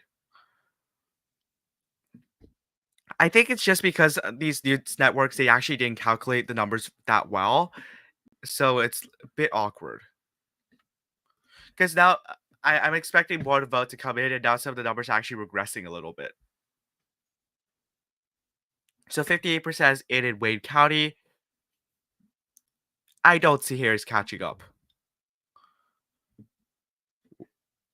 Kalamazoo, there's a bit more. Newgate County, there's a bit more. St. Clair, there's a bit more. Macomb, there's a bit more. Okay. So the estimate has been around Trump +1 to Trump +2 the entire night, essentially.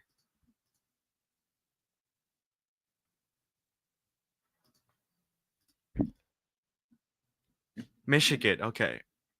It's not sus in Michigan. It's just that Detroit is super, super slow all the time. In Democratic primaries, 5 hours in, they were 1% reported. Like, that's ridiculous. What I think we really needs to happen, these county officials, they need to be more responsible. They need to actually take the initiative, and they need to set up the voting properly. The fact that, especially in the Democratic primaries, 5 hours into the election, they were at 1% reported. Like, seriously, at least be at like 30% reported. Being at 1% reported in a primary 5 hours after poll closings is not acceptable.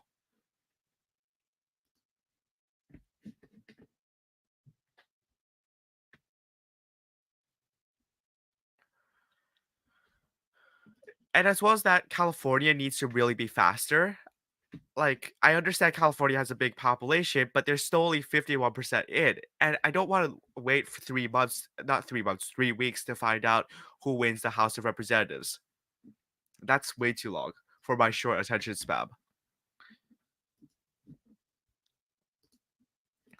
Also, why haven't they called Nevada? It's literally 5% difference, 85% in.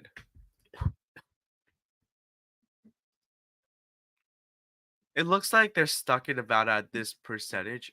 Um, 9 counties taking forever. And wait, last time we checked Clark County, they were at 100% in. Now they're down at 85%. Yeah, that's the thing about elections, right? You never know how much of the vote is actually in. If that's the case, that changes my calculations again. Because if it's actually at 85% in, that means Republicans have some. I accidentally closed the tabs. Oops. If it's down to 85% in Clark County, that means Republicans have some chances of winning. No, Democrats have some chances of winning that. Okay. Honestly, though, if you just look at the map, compare it with 4 years ago, it's pretty clear that Harris is not in a good position in any of these states that are really competitive. Michigan, here. So that's 190, what, 94,000. So Harris is gradually closing the gap, but it's not going to be enough, in my opinion.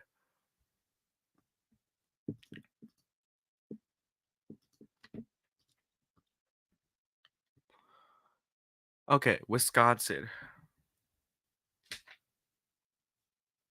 Wisconsin.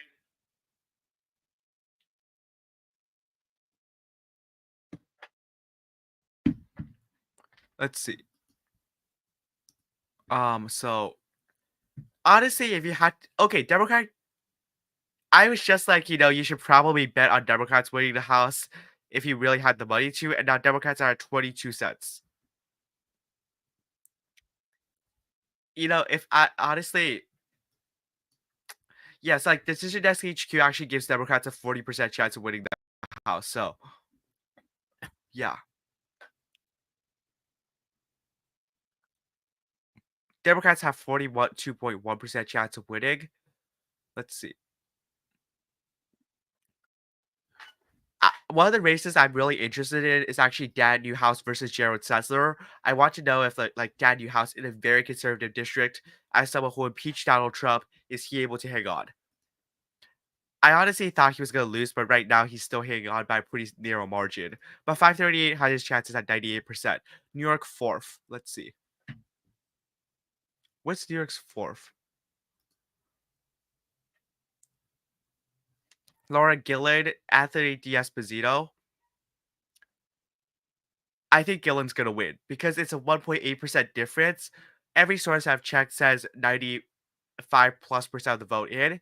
Based on what I know, at least 98% of the vote is in this district, which means D'Esposito needs at least like 70-80% of the vote to catch up. I don't think he's at 70-80% in any of the precincts, so that's not, in my opinion, even feasible, unless a recount proves that there's a major disparity between the actual votes and the counting, but that's very unlikely.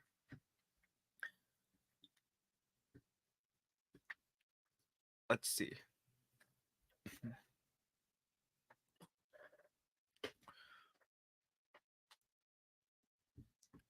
Yeah, I like the fact that, Decision Desk HQ has called essentially, all the states except two, right? You should be calling Alaska, you should be calling Nevada, you should be calling Pennsylvania, you should be calling Wisconsin. It should be taking this long. So Michigan, 89% reported according to okay. What is okay, 89%. Let's check Michigan another time. So it says 51.1%, 2.5, because there's some disparities between the different news sources. So I want to make sure I'm getting the most updated numbers. 2.44. Yeah, I'm pretty sure Decision Desk HQ is not the most updated. Still a little bit to count in Wayne County. Not a little bit, quite a bit to count in Wayne County. A little bit from Macomb, a little bit from St. Clair. North Carolina's first district. Let's see. House.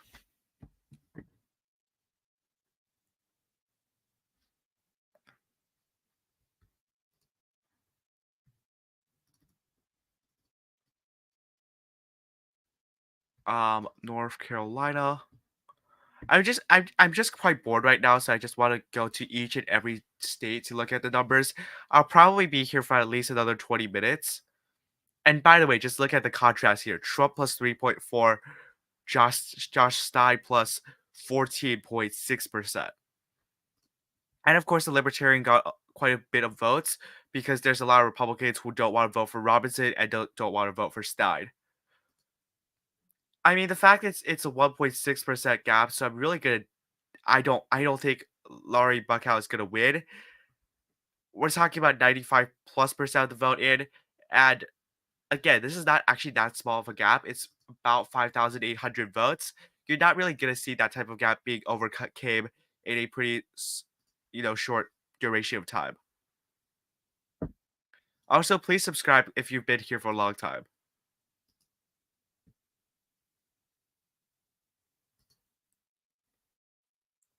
So, is there any more numbers that I could crunch? So, Pennsylvania stabilized at about 63,000 vote difference. Wisconsin right now, the difference is down to about what 54,000. I'm just writing these numbers down, but there's not been any new votes counted. Okay, I mean I think these Democratic incumbents, Bob Casey in particular, are really sweating right now. I think they expected much easier reelection bids than they're seeing right now.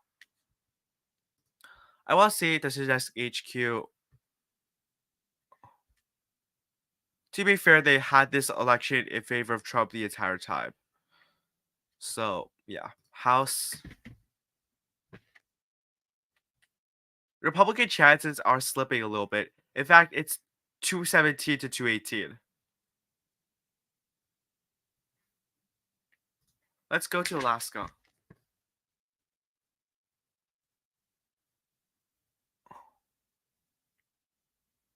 Mary Peltola and Nick Begich. I mean, this is really close at this point.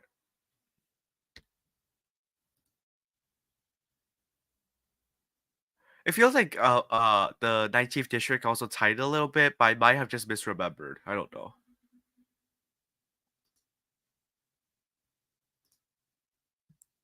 House.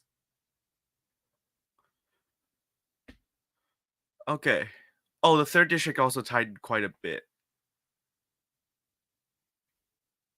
Ryan Zinke, Eli Craig.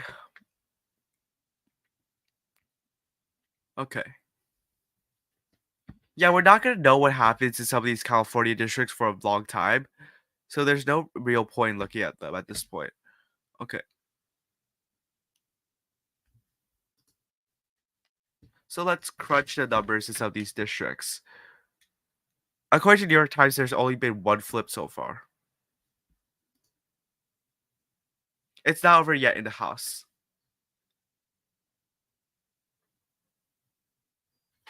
I think my prediction of 200, I think my prediction, what was it? 214, 221 would end up being quite accurate. That's my own predict. My prediction was 214, 221. I honestly think that I'll be pretty close. In fact, if I have to guess right now, I'd still guess those two numbers, 214, 221. The only thing I've been really off by this election is the Senate races. Right now, it looks like Republicans could actually flip not one, not two, not three, not four, not five, not six, but actually 7 Senate races. Republicans have a chance in Nevada and Montana, Wisconsin, Michigan, and Pennsylvania. They've already flipped Ohio and West Virginia. West Virginia was not a surprise, of course. Obviously, this was going to go for the Republicans. Ohio was not much of a surprise, honestly. Montana would not be a surprise when it probably does flip. But other than that, some of these races have been really surprising. The fact that, Bob Casey is down in Pennsylvania. The fact that, Mike Rogers is still up by 100,000 votes in Michigan. The fact that Tammy Baldwin is still down by, 54,000 votes in Wisconsin. We're not really going to know who's going to win the Senate. But, we're obviously going to know who's going to win the Senate. We're not going to know who wins the House for a very long time. That's for sure. They should start really calling some of these races. Stephen Horsford's going to win. Dina Titus probably will win. Susie Lee, that race is much tougher to call.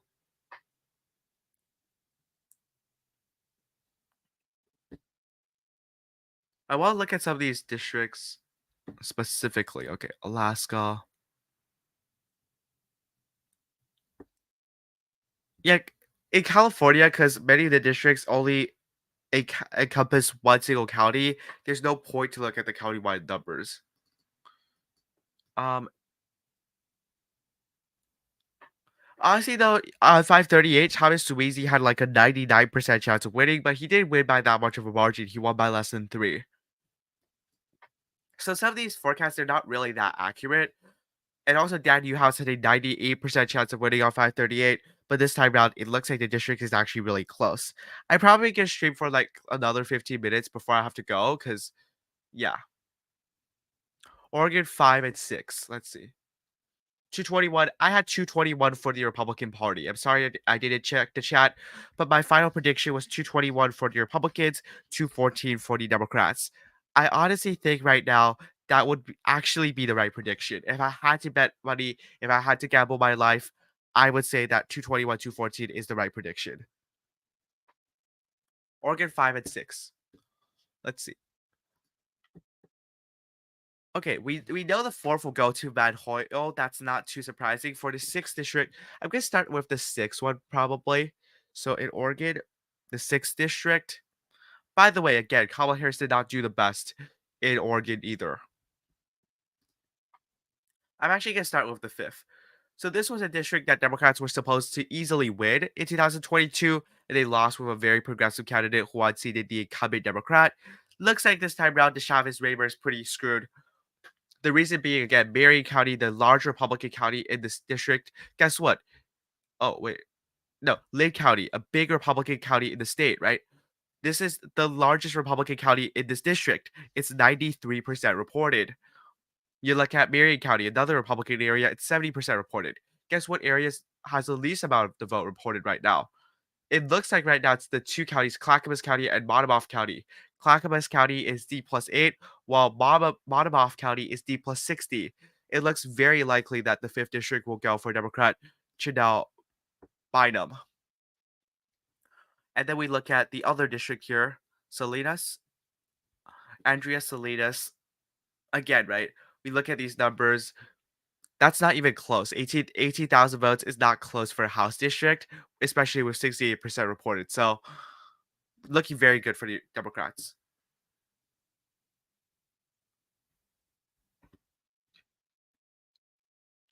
Was it bad polls or low turnout?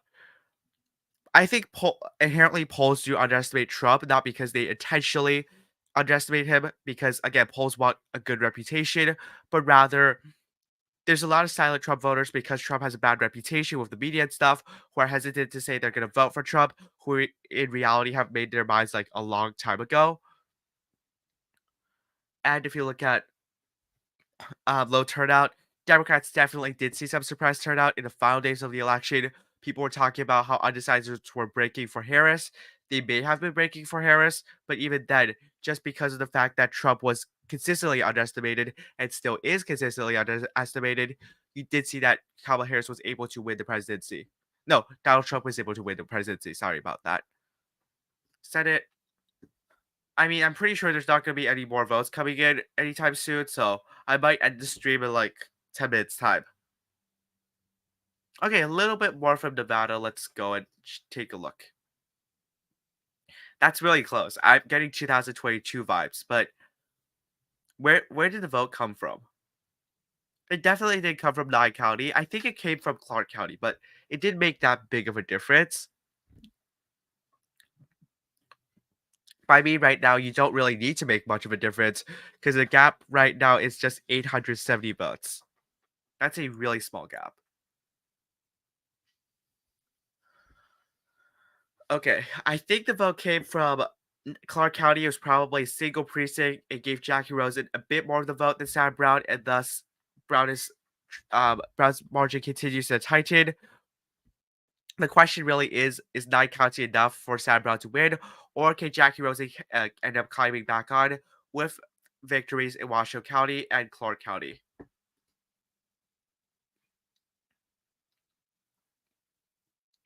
Trump seems to be doing better than Republican congressional candidates.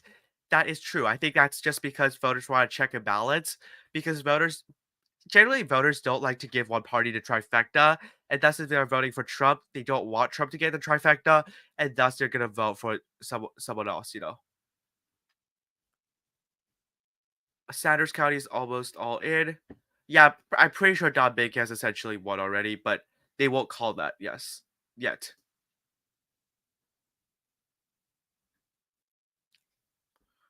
So I'm gonna look at some of the ballot measures because I'm not really looked at them. So a right to abortion in Arizona passed. Right to abortion passed. Right to abortion passed. Florida, right to abortion did not pass. But that was because their barrier was 60%. So that's really weird. I don't understand any barrier for a ballot initiative to be above 55%. I honestly think that any measure that gets over 50% should pass. But in Florida, the barrier is 60%. Let's see. Right to abortion, Missouri passed. Right to abortion, Montana passed.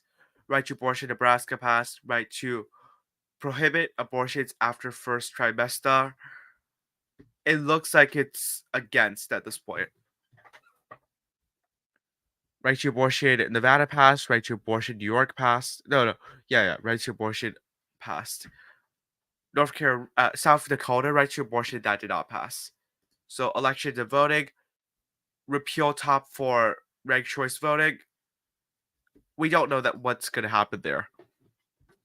Eliminate partisan primaries. No is going to win, probably.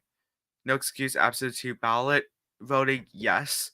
Top four ranked choice initiative. No. Ranked choice voting in DC. Yes. Though that doesn't really matter because Democrats always win.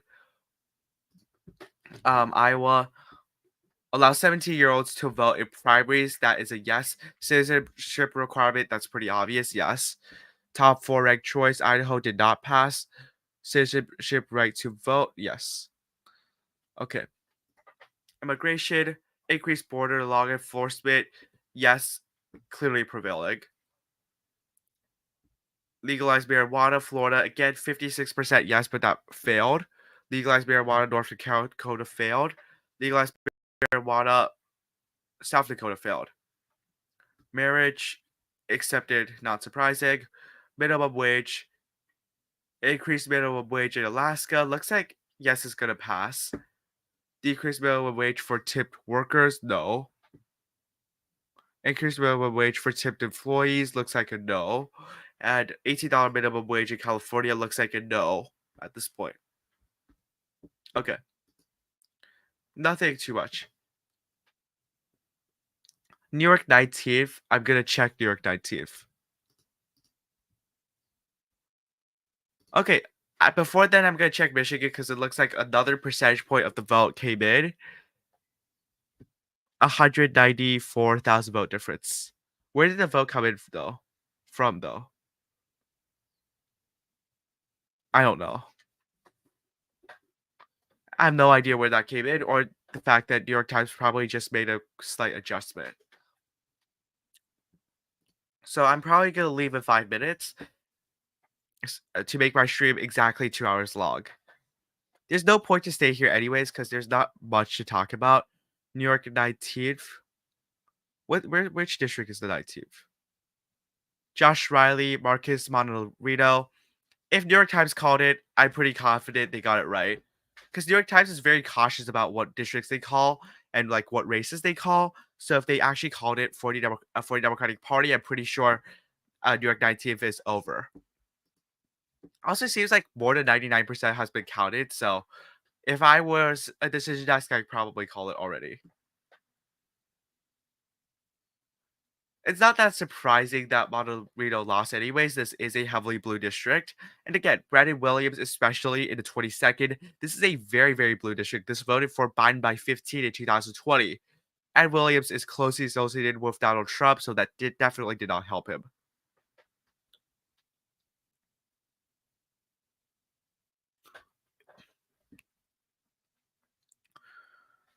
I want to check the 3rd district in Colorado.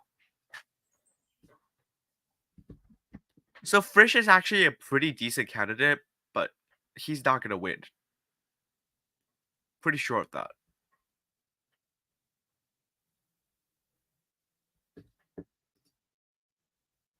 Is there any more questions? If so, just tell me. I want to look at Decision Desk HQ. Who do they think will win the House?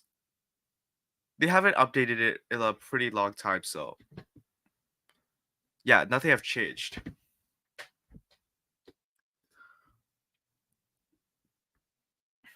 Okay, so I just look at the races one more time.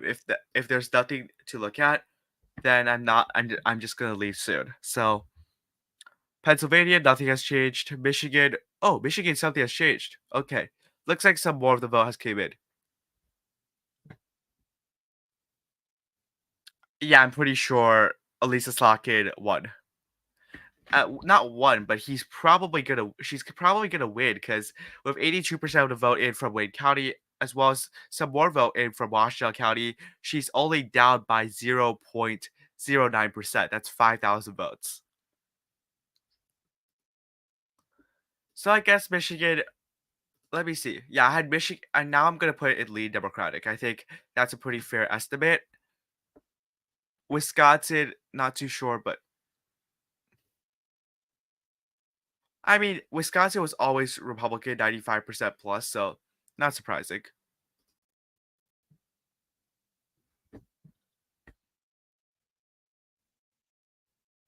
Did they call main president? They still have it. Okay. Okay. Michigan just tightened a lot, but they say it's likely Republican, so it's probably not going to change.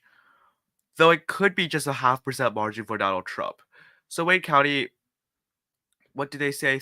They predict 30-point victory for Kamala Harris. Right now, the reported margin 32%.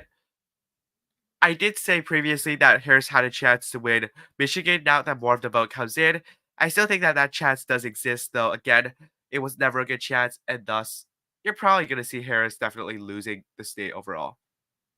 Did something change? Okay. Where did the vote come from? That's the question. Oh, it came from St. Clair. That explains it. That's a pretty Republican area.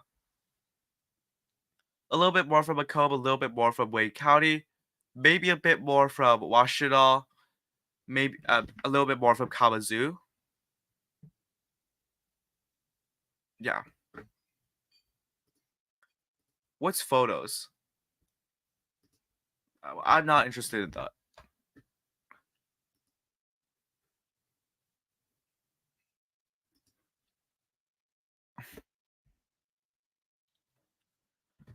Okay. What do I think about my own predictions? I mean, I should have personally. I think I should have went with my gut feeling that Michigan was going to go red. But my presidential prediction was pretty good, 49 out of 50 essentially. For my Senate prediction, that was pretty decent. That was pretty. That's actually pretty bad. I thought it was pretty much a shoe in. That was gonna be like 52-48, but it looks like it might be 54-46, or at least 53-47. Bob Casey looks like he's pretty toast at this point. I'm gonna check Pennsylvania Senate.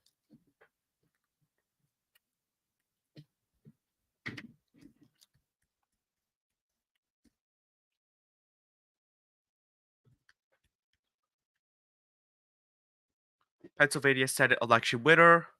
Yeah, Republicans, very high percentage at this point. Wait, but it's down to 74.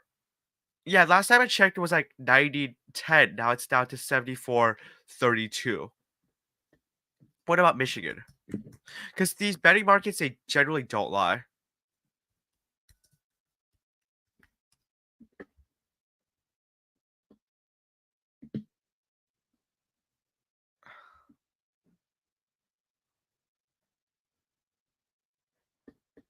Michigan Senate.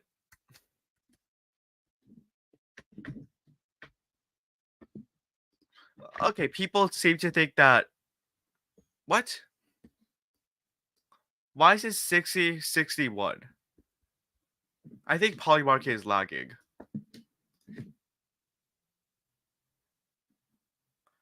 Yeah, what? I think the right numbers are 58-37, but because they're running out of shares, it doesn't make sense. Wisconsin Senate. That's another thing I'm gonna check. 66-37. That at least that's pretty close to 100, so that makes sense. So Texas 34, Virginia 7. Gonna check both of those races. Yeah, I know Texas. I mean, Democrats did really poorly in Texas and the Rio Grande Valley as well as the suburbs. That's a pretty big lesson. Like Democrats lost Webb County, Kamala Harris lost Hidalgo, lost Star by 15, lost Zapadon by 21. Those are horrible numbers for Democrats. And I'm pretty sure Harris lost Vincent Gonzalez's district by like almost 10 points. Looks like Gonzalez still will hold on because 95% is in, and there's a 5,000 vote gap. Mara Flores did respectively well, but it's not going to be good enough. Virginia 7th.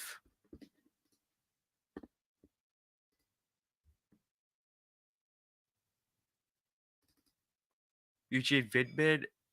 Yeah.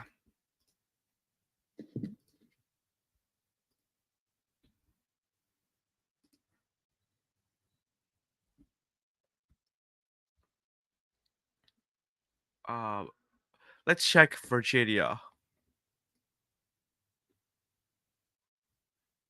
I mean, Kamala Harris did not do well in Virginia at all. That's for sure. Now going to this district right here, Eugene Vidman. He's probably gonna win because like all the vote is in, and it looks like he's up by quite a bit for a congressional district.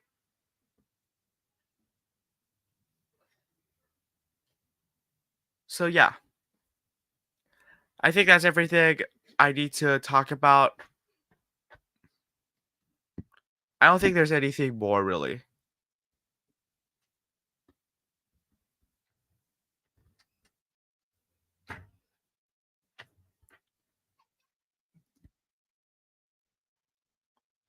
Okay, let's look at. I'm gonna look at these states one last time, and then I'm just gonna end the stream. 63. I mean, Virginia's really tight at this point. It's down to 16,000 votes. Yeah, I'm pretty sure Slockett's gonna win. For Tammy Baldwin's race, 45,000 separate the two. This one's really close. But it looks like Baldwin might win when you do the math. And then Pennsylvania, Bob Casey probably will lose. Yeah, I'm ready to call this. I'm calling the Senate race in Montana for the Republican Party. There's no way Tim Sheehy loses at this point. Nevada. Yeah, I'm pretty confident at this point. Republican chances are really good.